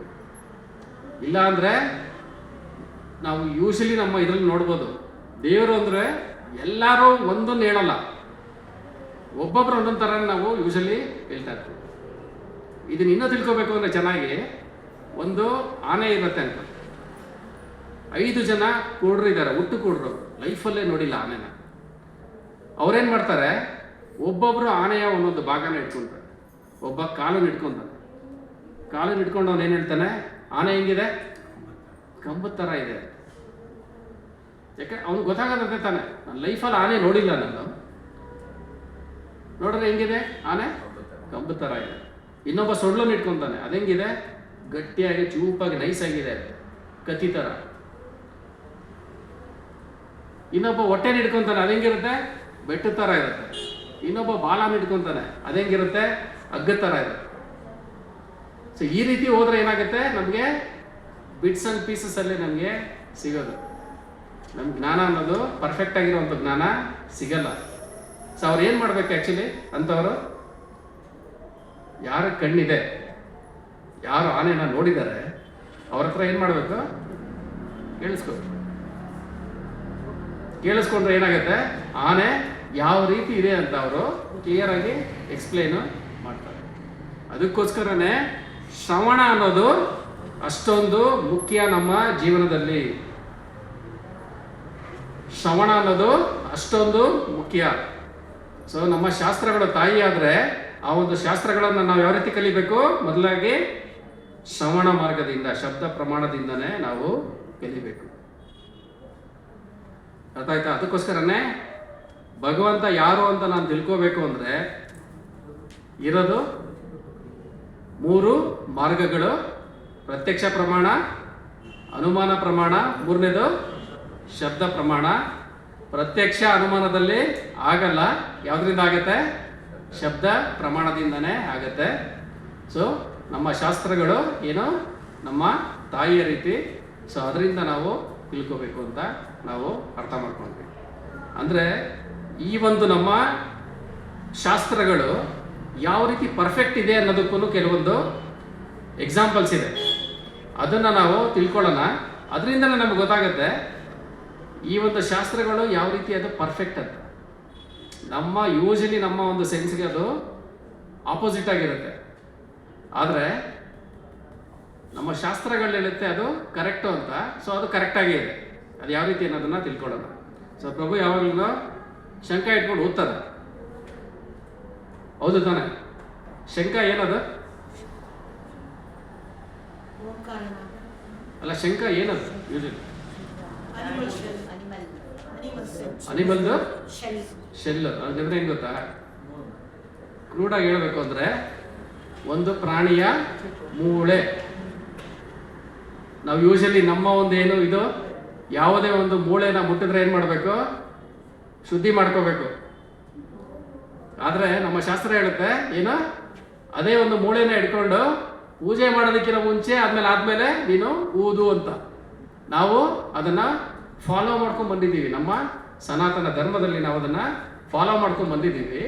ಅದು ಕರೆಕ್ಟು ಅನ್ನೋದನ್ನ ಈವನ್ ಸೈಂಟಿಫಿಕ್ ಆಗಿ ಅದು ಪ್ರೂವ್ ಆಗಿದೆ. ಅಂದ್ರೆ ಅದರಿಂದ ಬರುವಂತಹ ಶಬ್ದಗಳು ಯಾವ ರೀತಿ ನಮಗೆ ಆಧ್ಯಾತ್ಮಿಕ ಚಿಂತನೆಗೆ ಒಂದು ಮಾರ್ಗವನ್ನು ತೋರಿಸುತ್ತೆ ಅನ್ನೋದನ್ನ ಈವನ್ ಅದನ್ನ ಎಕ್ಸ್ಪೆರಿಮೆಂಟ್ ಮಾಡಿ ತೋರಿಸಿದ್ದಾರೆ. ಆಮೇಲೆ ಇನ್ನೊಂದು ತಿಳ್ಕೋಬೇಕು ಅಂದ್ರೆ, ಯೂಶಲಿ ಎನಿ ಪ್ರಾಣಿಯ ಒಂದು ಮಲ ಮುಟ್ಟಿದ್ರೆ ಏನು ಮಾಡಬೇಕು? ಸ್ನಾನ ಮಾಡಬೇಕು. ಯೂಶಲಿ ಅದೇ ತಾನೇ ಇರೋದು. ನಮ್ಮ ಶಾಸ್ತ್ರಗಳಲ್ಲಿ ಏನು ಹೇಳುತ್ತೆ? ಒಂದು ಪ್ರಾಣಿಯ ಮಲನ ತಗೊಂಬಂದು ನೀವು ಸಾರಿಸಿದ್ರೆ ಶುದ್ಧಿ ಆಗುತ್ತೆ. ಯಾವ ಪ್ರಾಣಿ ಅದು? ಹಸು. ಹಸುವಿನ ಸಗಣಿನ ತಗೊಂಬಂದು ನಾವೇನ್ ಮಾಡಬೇಕು? ಸಾರಿಸಿದ್ರೆ ಅದನ್ನ ಹಾಕಿದ್ರೆ ಏನಾಗುತ್ತೆ? ಶುದ್ಧಿ ಆಗುತ್ತೆ ಅಂತ ನಮ್ಮ ಶಾಸ್ತ್ರಗಳು ಹೇಳುತ್ತೆ. ನಾವು ಅದನ್ನ ನಮ್ಮ ಸನಾತನ ಧರ್ಮದಲ್ಲಿ ಫಾಲೋ ಮಾಡಿಕೊಂಡು ಬಂದಿದ್ದೀವಿ. ಸೈಂಟಿಫಿಕ್ ಆಗಿ ಏನಾಗಿದೆ, ಅದು ಈಗಲೂ ಪ್ರೂವ್ ಆಗಿದೆ. ಆಕ್ಚುಲ್ ಆಗಿ ಸಗಣಿನಲ್ಲಿರುವಂತ ಅಂತ ಒಂದು ಗುಣಗಳು ಏನ್ ಮಾಡುತ್ತೆ, ಇದು ನಮ್ಮ ವಾತಾವರಣ ಅದು ಆಕ್ಚುಲ್ ಆಗಿ ಶುದ್ಧಿ ಮಾಡುತ್ತೆ ಅಂತ ಅದು ಸೈಂಟಿಫಿಕ್ ಆಗಿ ಅನ್ನೋದು ಪ್ರೂವ್ ಆಗಿದೆ. ನಮ್ಮ ಶಾಸ್ತ್ರದಲ್ಲಿ ಅನೇಕ ಪರ್ಸನಾಲಿಟಿಗಳು ಮುಂದೆ ಬರ್ತಾರೆ ಅನ್ನೋದನ್ನ ಆಲ್ರೆಡಿ ಮೆನ್ಷನ್ ಮಾಡಿದ್ದಾರೆ.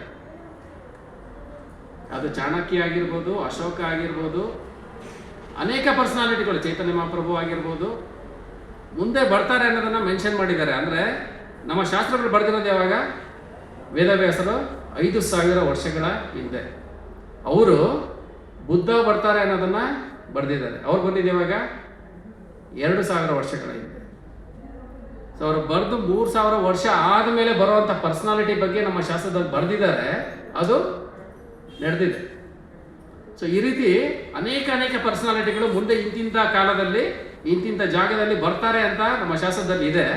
ಅದರ ಪ್ರಕಾರ ಅದು ನಡೀತಾರೆ. ನಮ್ಮ ಶಾಸ್ತ್ರದಲ್ಲೇ ಇರೋದು ಈ ಒಂದು ಕಲಿಯುಗ ಏನು ಕಲಹ ಮತ್ತು ಕಪಟದಿಂದ ತುಂಬಿರೋದು. ಇಲ್ಲಿ ಮುಂದೆ ಕಲಿಯುಗದಲ್ಲಿ ಯಾವ ರೀತಿ ಆಗತ್ತೆ ಅನ್ನೋದು ನಮ್ಮ ಶಾಸ್ತ್ರದಲ್ಲಿ ಕೊಟ್ಟಿದ್ದಾರೆ.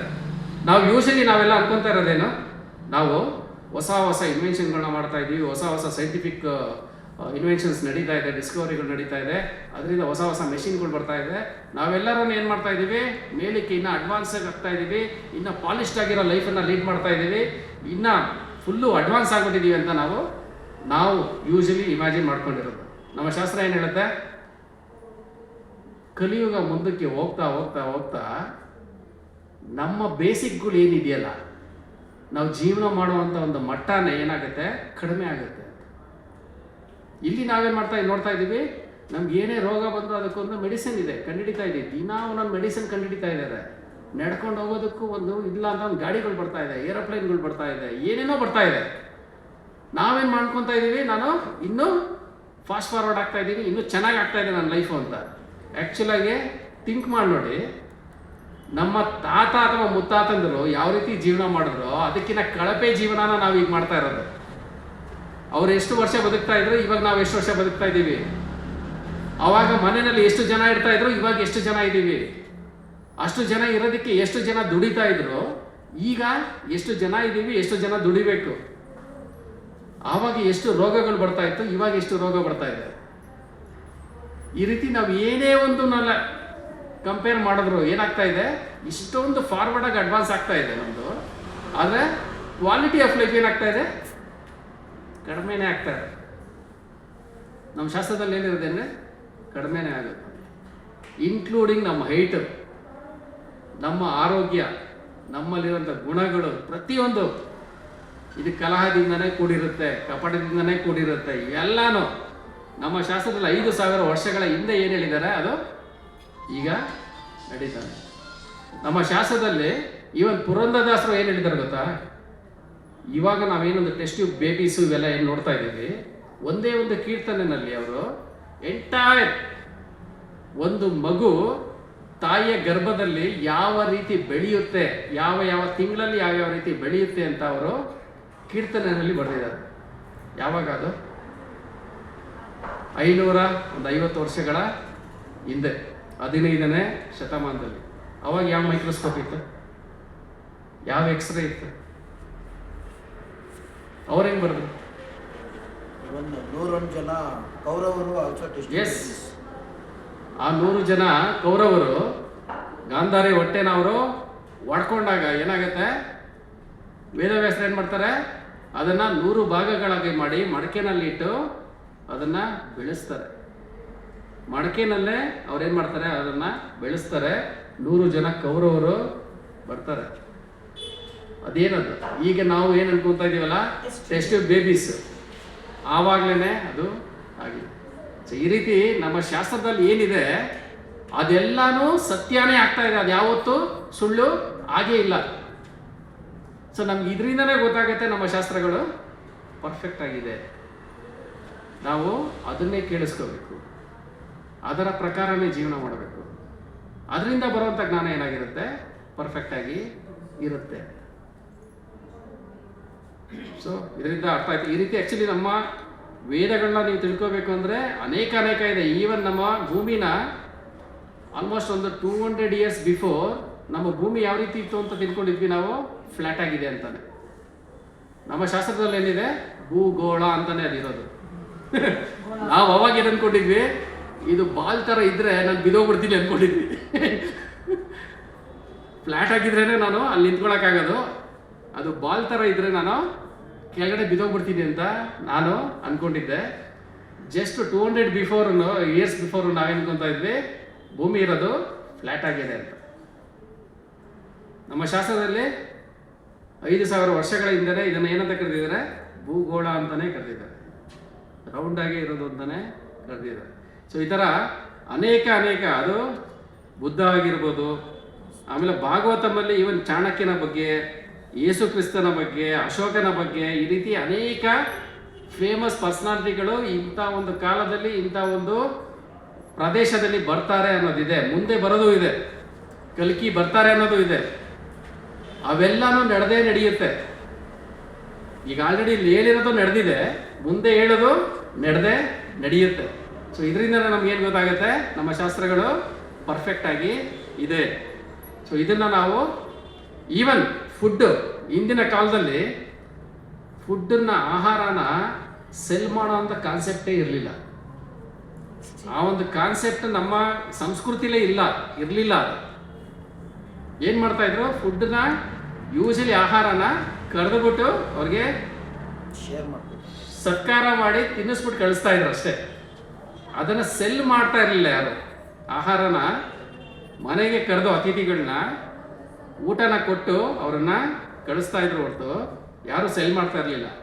ನಮ್ಮಿದ್ರಲ್ಲಿ ಏನಿದೆ? ಮುಂದೆ ಆಹಾರ ನೀರನ್ನು ಸೆಲ್ ಮಾಡ್ತಾರೆ ಅನ್ನೋದಿದೆ. ಅದು ಈಗ ನಾವು ನೋಡ್ತಾ ಇದ್ದೀವಿ. ಅದೇ ಮೇಜರ್ ಆಗಿ ನಡೀತಾ ಇರೋದು. ಸೊ ಈ ರೀತಿ ಅನೇಕ ಇಲ್ಲಿದೆ ಆಪ್ಷನ್ಗಳು. ಅವೆಲ್ಲನೂ ಏನಾಗಿದೆ? ನಮ್ಮ ಶಾಸ್ತ್ರದಲ್ಲಿ ಕೊಟ್ಟಿರೋದು ಅದೇ ಪ್ರಕಾರನೇ ನಡೀತಾ ಇದೆ. ಸೊ ಇದರಿಂದ ನಾವು ತಿಳ್ಕೋಬೋದು ನಮ್ಮ ಶಾಸ್ತ್ರಗಳು ಪರ್ಫೆಕ್ಟ್ ಆಗಿದೆ. ಶಾಸ್ತ್ರಗಳು ಏನು ಹೇಳುತ್ತೆ ಅದನ್ನು ನಾನು ಸರಿಯಾಗಿ ಇರುವಂಥ ಒಂದು ಗುರು ಪರಂಪರೆಯಲ್ಲಿ ಬರ್ತಾ ಇರುವಂಥ ಒಂದು ಗುರುಗಳಿಂದ ಕೇಳಿಸ್ಕೊಂಡ್ರೆ ನನಗೆ ನಿಜವಾದಂಥ ಕರೆಕ್ಟಾಗಿರೋಂಥ ಜ್ಞಾನ ಬರುತ್ತೆ. ಸೊ ನಾವು ಯೂಶಲಿ ದೇವರು ಇದ್ದಾನೆ ಅಂತ ಗೊತ್ತಾಯಿತು, ಅವನು ಯಾರು ಅಂತ ಹೋದರೆ, ಅಟ್ಲೀಸ್ಟ್ ಬೇರೆ ಒಂದು ಧರ್ಮಗಳಲ್ಲಿ ಹೋದರೆ ಒಬ್ಬೊಬ್ರು ಇಡ್ತಾರೆ. ನಮ್ಮಲ್ಲಿ ಎಷ್ಟೋ 33 ಕೋಟಿ ದೇವತೆಗಳು, ಇದ್ರಲ್ಲಿ ದೇವರು ಯಾರು ಅಂತ. ಅದರಲ್ಲಿ ಇನ್ನೂ ಕೆಲವರು ಹೇಳ್ತಾರೆ ದೇವರು ಅಂದರೆ ಒಂದು ಲೈಟ್ ಅಷ್ಟೇ, ಒಂದು ಬೆಳಕು, ಅದೇ ದೇವರು. ಇನ್ನು ಕೆಲವರು ಅದೊಂದು ಎನರ್ಜಿ, ಅದೊಂದು ಶಕ್ತಿ, ಅದೇ ದೇವರು. ಈ ರೀತಿ ಒಬ್ಬೊಬ್ಬರು ಅನ್ನೋದು ಥಿಯರಿಗಳನ್ನ ನಾವು ಕೇಳಿಸ್ಕೊತಾ ಇರ್ತೀವಿ. ದೇವರು ಅಂದರೆ ಆ ಒಂದು ಕಾನ್ಸೆಪ್ಟ್ನೇ ಅಷ್ಟೊಂದು ಅದು ಏನು ಮಾಡಿದ್ವಿ? ಕಾಂಪ್ಲೆಕ್ಸ್ ಆಗಿ ಮಾಡಿ ಇಟ್ಬಿಟ್ಟಿದ್ದೀವಿ. ಆ ರೀತಿ ಅದು ಆಗೋಗಿದೆ. ಹೌದು ತಾನೆ? ಒಬ್ಬೊಬ್ರು ಒಂದೊಂದು ಥರ ಹೇಳ್ತಾರೆ ದೇವರು ಅಂದರೆ ಇದೆ ಅಂತ. ಕಾಣಿಸ್ದೇ ಇರ್ಬೋದು, ಏನೋ ಒಂದು ಪವರ್ ಇದೆ, ಏನೋ ಒಂದು ಶಕ್ತಿ ಇದೆ, ಇಲ್ಲ ಏನೋ ಒಂದು ಬೆಳಕೋದು. ಸೊ ಈ ರೀತಿ ಅನೇಕ ಕಾನ್ಸೆಪ್ಟ್ಗಳು ಇದೆ. ಸೊ ಇದನ್ನೆಲ್ಲ ಕ್ಲಿಯರ್ ಮಾಡೋದಕ್ಕೆ ನಮ್ಮ ಶಾಸ್ತ್ರದಲ್ಲೇ ಒಂದು ಶ್ಲೋಕ ಇದೆ. ಇಲ್ಲಿ ಶ್ರೀಮದ್ ಭಾಗವತಮಲ್ಲಿ ಶ್ಲೋಕ ಏನದು ದಯವಿಟ್ಟು ಇದ್ರೆ ಎಲ್ಲರೂ ಹೇಳಿ. ವದಂತಿ ತತ್ವವಿದಸ್ ವದಂತಿ ತತ್ವಂ ಯಜ್ಞಾನಂ ಅದ್ವಯಂ ಬ್ರಹ್ಮೇತಿ ಪರಮಾತ್ಮೇತಿ ಭಗವಾನ್ ಇತಿ ಶಬ್ದಯತೆ. ಇದರ ಶ್ಲೋಕದ ಅರ್ಥ ಏನು ಗೊತ್ತಾ? ಈ ಎಂಟೈರ್ ಒಂದು ಕ್ರಿಯೇಷನ್ ಇರುವಂಥ ಒಂದು ಜ್ಞಾನ, ಭಗವಂತ ಯಾರು ಅನ್ನೋದನ್ನ ಯಾರು ಜ್ಞಾನಿಗಳು ಯಾವ ರೀತಿ ತಿಳ್ಕೋಬೇಕು ಅಂದರೆ 3 ರೀತಿಯಲ್ಲಿ ನಾವು ಭಗವಂತನ ರಿಯಲೈಸೇಷನ್ ಮಾಡ್ಬೋದು. ಯಾವ ರೀತಿ? ಬ್ರಹ್ಮೇತಿ ಪರಮಾತ್ಮೇತಿ ಭಗವಾನ್ ಇತಿ ಶಬ್ದ ಇದೆ. ಬ್ರಹ್ಮೇತಿ ಅಂದರೆ ಏನು? ಯಾವುದೋ ಒಂದು ಬೆಳಕು, ಲೈಟು ಅಂದ್ವಲ್ಲ, ಅದು ಏನದು ಬ್ರಹ್ಮೇತಿ. ಪರಮಾತ್ಮೇತಿ ಅಂದರೆ ಏನು? ನಾವೆಲ್ಲರೂ ಹೇಳ್ತೀವಲ್ಲ ಭಗವಂತ ಎಲ್ಲಿದ್ದಾನಂದ್ರೆ, ಇಲ್ಲ ಅವನು ನನ್ನ ಒಳಗಡೆನೇ ಇದ್ದಾನೆ, ಕಣ ಕಣದಲ್ಲೂ ಇದ್ದಾನಲ್ಲ ಪರಮಾತ್ಮನಾಗಿ. ಆ ಪರಮಾತ್ಮನಾಗಿ ನಾವು ಅವನನ್ನು ಸಾಕ್ಷಾತ್ಕಾರ ಮಾಡ್ಕೊಳ್ಳೋದು ಪರಮಾತ್ಮೇತಿ. 3ನೇದೇನು? ಭಗವಾನ್ ಇತಿ ಶಬ್ದ ಇದೆ. ಅಂದರೆ ಭಗವಂತನ ಒಂದು ಸಾಕಾರ ರೂಪದಲ್ಲಿ ಕೃಷ್ಣನಾಗಿ ಅಥವಾ ರಾಮನಾಗಿ ನಾವು ಸಾಕ್ಷಾತ್ಕಾರ ಮಾಡ್ಕೊಳ್ಳೋದು ಭಗವಾನ್ ಇತಿ ಶಬ್ದ ಇದೆ. ಸೊ ಈ ರೀತಿ 3 ಥರ ನಾವು ಭಗವಂತನ ಸಾಕ್ಷಾತ್ಕಾರ ಮಾಡ್ಕೋಬೋದು ಅಂತ ಎಲ್ಲಿ ಹೇಳಿದೆ? ನಮ್ಮ ಶಾಸ್ತ್ರಗಳಲ್ಲೇ ಹೇಳಿದೆ. ಸೊ ಇದನ್ನ ನಾವು ಯಾವ ರೀತಿ ಅರ್ಥ ಮಾಡ್ಕೋಬೇಕು ಅಂದರೆ, ಬ್ರಹ್ಮೇತಿ ಅಂದರೆ ಏನು? ಬೆಳಕು, ಒಂದು ಎಫಲ್ಜೆನ್ಸ್ ಅಥವಾ ಒಂದು ಪ್ರಕಾಶ. ಅದು ಎಲ್ಲಿಂದ ಬರ್ತಾ ಇದೆ ಅಂದರೆ ಅದನ್ನು ಯಾವ ರೀತಿ ತಿಳ್ಕೊಬೋದು ಅಂದರೆ, ನಮ್ಮ ಈ ಭೌತಿಕ ಪ್ರಪಂಚ ನಾವೇನು ಅರ್ಥ ಮಾಡ್ಕೊಂಡ್ವಿ, ಮುಂದಿನ ಕ್ಲಾಸಲ್ಲಿ ಅರ್ಥ ಮಾಡ್ಕೊತೀವಿ ಏನೋ ಪ್ರಕೃತಿಯ ಬಗ್ಗೆ ತಿಳ್ಕೊತೀವಿ. ಈ ಪ್ರಕೃತಿ ಬಗ್ಗೆ ತಿಳ್ಕೊಬೇಕಾದ್ರೆ ಈ ಭೌತಿಕ ಪ್ರಪಂಚನೇ ಏನೆಲ್ಲ ಗ್ಯಾಲಕ್ಸಿಗಳು ಇವೆಲ್ಲ ಹೇಳಿದ್ವಲ್ಲ, ಅದು ಯಾವ ರೀತಿ ಒಂದು ಬ್ರಹ್ಮಾಂಡ ಇದೆ, ಆ ಬ್ರಹ್ಮಾಂಡದಲ್ಲಿ ಎಷ್ಟು ಲೋಕಗಳಿದೆ, ಈ ಥರ ಬ್ರಹ್ಮಾಂಡಗಳು ಎಷ್ಟು ಬ್ರಹ್ಮಾಂಡಗಳಿದೆ, ಆಮೇಲೆ ಈ ಭೌತಿಕ ಪ್ರಪಂಚ ಎಷ್ಟಿದೆ, ಅದರ ಹೊರಗಡೆ ಏನಿದೆ ಆಧ್ಯಾತ್ಮಿಕ ಪ್ರಪಂಚನೂ ಇದೆ. ಈ ಭೌತಿಕ ಪ್ರಪಂಚ ಕಾಲು ಭಾಗ ಇದ್ರೆ ಮುಕ್ಕಾಲು ಭಾಗ ಆಧ್ಯಾತ್ಮಿಕ ಪ್ರಪಂಚ ಇದೆ. ಅದು ನಮ್ಮ ಕಣ್ಣಿಗೆ ಇನ್ನ ಕಾಣ್ತಾನೆ ಇಲ್ಲ. ಆ ಆಧ್ಯಾತ್ಮಿಕ ಪ್ರಪಂಚದಿಂದ ಬೆಳಕು ಬರ್ತಾ ಇದೆಯಲ್ಲ, ಆ ಒಂದು ಪ್ರಭೆ, ಅದು ಬ್ರಹ್ಮೇತಿ. ಅರ್ಥ ಆಯ್ತಾ? ಆ ಒಂದು ಆಧ್ಯಾತ್ಮಿಕ ಪ್ರಪಂಚದ ಒಂದು ಬೆಳಕೇನಿದೆ, ಅಲ್ಲಿ ಯಾವ ಒಂದು ಸೂರ್ಯ ಚಂದ್ರ ಅದಕ್ಕೆ ಬೆಳಕು ಕೊಡಲ್ಲ. ಆ ಭಗವಂತನ ಲೋಕ ಯಾವ ರೀತಿ ಇರುತ್ತೆ? ಸ್ವಯಂ ಪ್ರಭೆಯಾಗಿರುತ್ತೆ. ಅಲ್ಲಿ ಸೂರ್ಯ ಎದ್ರೆ ಬೆಳಕು ಬರುತ್ತೆ, ಆಮೇಲೆ ಇಲ್ಲ ಅಂತ ಆ ಥರ ಅಲ್ಲ. ಅದೆಲ್ಲ ಇರೋದು ಭೌತಿಕ ಪ್ರಪಂಚದಲ್ಲಿ. ಆದರೆ ಅಲ್ಲಿರೋದೇನೋ, ಅಲ್ಲಿ ಯಾವಾಗ್ಲೂ ಬೆಳಕಿರೋವಂಥದ್ದು, ಅದರ ಒಂದು ಪ್ರಭೆ ಏನಿದೆ ಅದು ಬ್ರಹ್ಮೇತಿ. ಅಂದರೆ ನಾವು ಈಗ ದೂರದಿಂದ ನೋಡಿದ್ರೆ ನಾನು ಸೂರ್ಯನ ಯಾವ ರೀತಿ ಕಾಣುತ್ತೆ? ಬೆಳಕೆ ಅಷ್ಟೇ. ನಾನು ಮನೇಲಿ ಕುತ್ಕೊಂಡು ಇವಾಗ ಸೂರ್ಯ ಉದಯ ಆಗಿದ್ದಾನೆ ಅಂದರೆ ನನಗೆ ಯಾವುದರಿಂದ ಗೊತ್ತಾಗುತ್ತೆ? ಅವನ ಬೆಳಕಿನಿಂದ ನನಗೆ ಗೊತ್ತಾಗುತ್ತೆ. ಹೌದು ತಾನೆ? ಸೊ ಬೆಳಕೆ ಸೂರ್ಯನ, ಬೆಳಕು ಸೂರ್ಯನೇ, ಸೂರ್ಯನೇ ಬೆಳಕದು, ಆದರೆ ಬೆಳಕೆ ಸೂರ್ಯ ಅಲ್ಲ. ಸೊ ಮೊದಲನೇ ಸ್ಟೆಪ್ಪು ರಾಂಗ್ ಅಲ್ಲ. ಅದು ಬೆಳಕು ಭಗವಂತನ ಒಂದು ಲೋಕದ್ದೇ, ಆದರೆ ಅದೇನೇ ಅಂತ್ಯ ಅಲ್ಲ. ಅದು ಮೊದಲನೇ ಸ್ಟೆಪ್. 2ನೇ ಸ್ಟೆಪ್ ಏನು? ನಾವು ಮನೆಯಿಂದ ಹೊರಗಡೆ ಹೋಗ್ಬೇಕು. ಹೊರಗಡೆ ಹೋಗ್ಬಿಟ್ಟು ಕಣ್ಣೆತ್ತು ಸೂರ್ಯನ ನೋಡಬೇಕು. ನೋಡಿದಾಗ ಏನು ಕಾಣುತ್ತೆ ನಮಗೆ? ಸೂರ್ಯ ಒಂದು ಪ್ಲಾನೆಟ್ ಥರ, ಅದು ಸ್ಟಾರ್ ನಮಗೆ ಕಾಣಿಸುತ್ತೆ, ಕಣ್ಣು ಕಾಣುತ್ತೆ. ಅದು 2ನೇದು. ಅಂದರೆ ಪ್ರತಿಯೊಂದು ಕಣದಲ್ಲೂ ಇದಾನಲ್ಲ ಪರಮಾತ್ಮನಾಗಿ, ಅವನನ್ನು ಆ ರೀತಿ ಸಾಕ್ಷಾತ್ಕಾರ ಮಾಡ್ಕೊಳ್ಳೋದು ಪರಮಾತ್ಮೇತಿ ಸಾಕ್ಷಾತ್ಕಾರ. 3ನೇ ಸಾಕ್ಷಾತ್ಕಾರ ಏನು? ಆ ಒಂದು ಪ್ಲಾನೆಟ್ ಅಂದರೆ ಸೂರ್ಯನ ನಾವೇನು ನೋಡ್ತಾ ಇದ್ದೀವಿ, ಅದನ್ನು ನಡೆಸೋದಕ್ಕೆ ಒಬ್ಬ ಪರ್ಸ್ನಾಲಿಟಿ ಇದ್ದಾನೆ, ಸೂರ್ಯ ದೇವ ಇದ್ದಾನೆ. ಸೂರ್ಯ ದೇವನ ಹೆಸರೇನು? ವಿವಸ್ವಾನ್ ಅಂತ. ಅವನು ಏನು ಮಾಡ್ತಾ ಇದ್ದಾನೆ? ಆ ಒಂದು ಸೂರ್ಯನ ಒಂದು ಲೋಕವನ್ನು ಏನು ಮಾಡ್ತಾ ಇದ್ದಾನೆ? ನಡೆಸ್ತಾ ಇದ್ದಾನೆ. ಅದರ ದೇವತೆ ಯಾರು? ವಿವಸ್ವಾನ್ ಅನ್ನುವಂಥ ಸೂರ್ಯ ದೇವತೆ, ಅವರು ನಡೆಸ್ತಾ ಇರೋದು. ಸೊ ಆ ರೀತಿ 3ನೇ ಹಂತದಲ್ಲಿ ತಿಳ್ಕೊಳ್ಳೋದು ಒಬ್ಬ ಪರ್ಸನಾಲಿಟಿ ಇದ್ದಾನೆ ಅಂತ ತಿಳ್ಕೊಳ್ಳೋದೇನು? ಭಗವಾನ್ ಇತಿ ಶಬ್ದ. ಸೊ ಭಗವಂತನ ತಿಳ್ಕೊಳ್ಳೋದ್ರಲ್ಲೂ ನಾವು ಒಂದು ಬೆಳಕು, ಶಕ್ತಿ ಇವೆಲ್ಲ ಅಂದ್ಕೊಂಡ್ರು ತಪ್ಪಲ್ಲ ಅದು. ಆದರೆ ಅದು ಮೊದಲನೇ ಸ್ಟೆಪ್. ಭಗವಂತ ಎಲ್ಲೆಲ್ಲೂ ಇದ್ದಾನೆ, ಎಲ್ಲರ ಹೃದಯದಲ್ಲೂ ಇದ್ದಾನೆ ಅಂತ ರಿಯಲೈಸೇಷನ್ ಮಾಡ್ಕೊಳ್ಳೋದು ಎರಡನೇ ಸ್ಟೆಪ್. ಮೂರನೇ ಸ್ಟೆಪ್ ಏನು? ಭಗವಂತ ಎಲ್ಲೆಲ್ಲೂ ಯಾವ ರೀತಿ ಇದ್ದಾನೋ ಅದೇ ರೀತಿ ಅವನ ಆಧ್ಯಾತ್ಮಿಕ ಲೋಕದಲ್ಲೂ ಇದ್ದಾನೆ, ಅವನಿಗೆ ಇಂತಹ ಒಂದು ರೂಪನೂ ಇದೆ ಅಂತ ತಿಳ್ಕೊಳ್ಳೋದು ಏನು? ಭಗವಾನಿತಿ ಶಬ್ದ ಇದೆ. ಸೊ ಈ ರೀತಿ ನಾವು ಭಗವಂತ ಅಲ್ಟಿಮೇಟ್ಲಿ ಏನು? ಸಾಕಾರ ರೂಪದಲ್ಲಿರುವಂಥ ಒಂದು ಸಚ್ಚಿದಾನಂದ ರೂಪದಲ್ಲಿರುವಂಥ ಸ್ವರೂಪದಲ್ಲಿರುವಂಥ ಒಬ್ಬ ಭಗವಂತ. ಸೊ ಆ ಭಗವಂತ ಯಾರು ಅನ್ನೋದನ್ನ ನಮ್ಮ ಶಾಸ್ತ್ರಗಳಲ್ಲಿ ಹೇಳ್ತಾರೆ. ಇನ್ನೊಂದು 3 ಶ್ಲೋಕಗಳಿದೆ, ಅದನ್ನ ಹೇಳ್ಬಿಟ್ಟು ಇದರಲ್ಲಿ ನಮಗೆ ಕ್ಲಿಯರ್ ಕಟ್ ಪಿಕ್ಚರ್ ಬಂದ್ಬಿಡುತ್ತೆ ಅವನು ಯಾರು ಅಂತ. ಸೊ ಮೊದಲನೇದಾಗಿ ನಾವು ನೋಡಿದ್ವಲ್ಲ, ನಮ್ಮ ಒಂದು ಇದರಲ್ಲಿ ನಮಗೆ ಎಲ್ಲಿ ಸ್ಟಾಪ್ ಆಗಿತ್ತು? ಬ್ರಹ್ಮನ ಹತ್ರ ಸ್ಟಾಪ್ ಆಗಿತ್ತು. ಸೊ ಬ್ರಹ್ಮ ಏನು ಹೇಳ್ತಾ ಇದ್ದಾನೆ? ಈಶ್ವರ ಪರಮ ಕೃಷ್ಣ ಸಚ್ಚಿದಾನಂದ ವಿಗ್ರಹ ಅನಾದಿರಾದಿರ್ ಗೋವಿಂದ ಸರ್ವ ಕಾರಣ ಕಾರಣಂ. ಯಾರು ಹೇಳ್ತಾ ಇರೋದು? ನಮ್ಮೆಲ್ಲರ ಸೃಷ್ಟಿಕರ್ತ, ಈ ಒಂದು ಬ್ರಹ್ಮಾಂಡದ ಸೃಷ್ಟಿಕರ್ತ ಬ್ರಹ್ಮದೇವರು ಏನು ಹೇಳ್ತಾ ಇದ್ದಾರೆ? ಇವೆಲ್ಲ ಕಾರಣಗಳಿಗೆ ಕಾರಣ ಯಾರು? ಸಚ್ಚಿದಾನಂದ ವಿಗ್ರಹದಲ್ಲಿರುವಂಥ ಆ ಒಂದು ಗೋವಿಂದ, ಅವನೇ ದೇವರು. ಸೊ ಅವನೇ ಎಲ್ಲ ಕಾರಣಗಳಿಗೆ ಕಾರಣ ಅಂತ ಯಾರು ಹೇಳ್ತಾ ಇದ್ದಾರೆ? ಬ್ರಹ್ಮದೇವರು ಹೇಳ್ತಾ ಇದ್ದಾರೆ. ಸಾಕ್ಷಾತ್ ಶಿವ ಏನು ಹೇಳ್ತಾ ಇದ್ದಾರೆ? ಆರಾಧನಾಂ ಸರ್ವೇಶಾಂ ವಿಷ್ಣುರ್ ಆರಾಧನಂ ಪರಂ. ಎಲ್ಲ ಆರಾಧನೆಗಳಲ್ಲಿ ಪರಮವಾಗಿರೋದೇನೋ ವಿಷ್ಣುವಿನ ಆರಾಧನೆ ಅಂತ. ಅದಾದಮೇಲೆ ಸ್ವತಃ ಕೃಷ್ಣ ಭಗವದ್ಗೀತೆಯಲ್ಲಿ ಕೆಲವೊಂದು ಶ್ಲೋಕಗಳಿದೆ. ಯೂಶಲಿ ಬೇರೆ ಯಾರೂ ನಾನೇ ದೇವರು, ನನ್ನ ಒಂದು ಇದು ಈ ರೀತಿ ಅಂತ ಯಾರೂ ಹೇಳಿಲ್ಲ. ಸ್ವತಃ ಕೃಷ್ಣ ಭಗವದ್ಗೀತೆಯಲ್ಲಿ ಏನು ಹೇಳಿದ್ದಾನೆ? ಇವೆಲ್ಲ ಫೇಮಸ್ ಶ್ಲೋಕಗಳು, ನೀವು ಸಹ ರಿಪೀಟ್ ಮಾಡಿ. ಮತ್ತಃ ಪರತರಂ ನಾನ್ಯತ್ ಕಿಂಚಿದಸ್ತಿ ಧನಂಜಯ ಮಯಿ ಸರ್ವಂ ಇದಂ ಪ್ರೋತಂ ಸೂತ್ರೇ ಮಣಿಗಣ ಇವ. ಕೃಷ್ಣ ಏನು ಹೇಳ್ತಾ ಇದ್ದಾನೆ?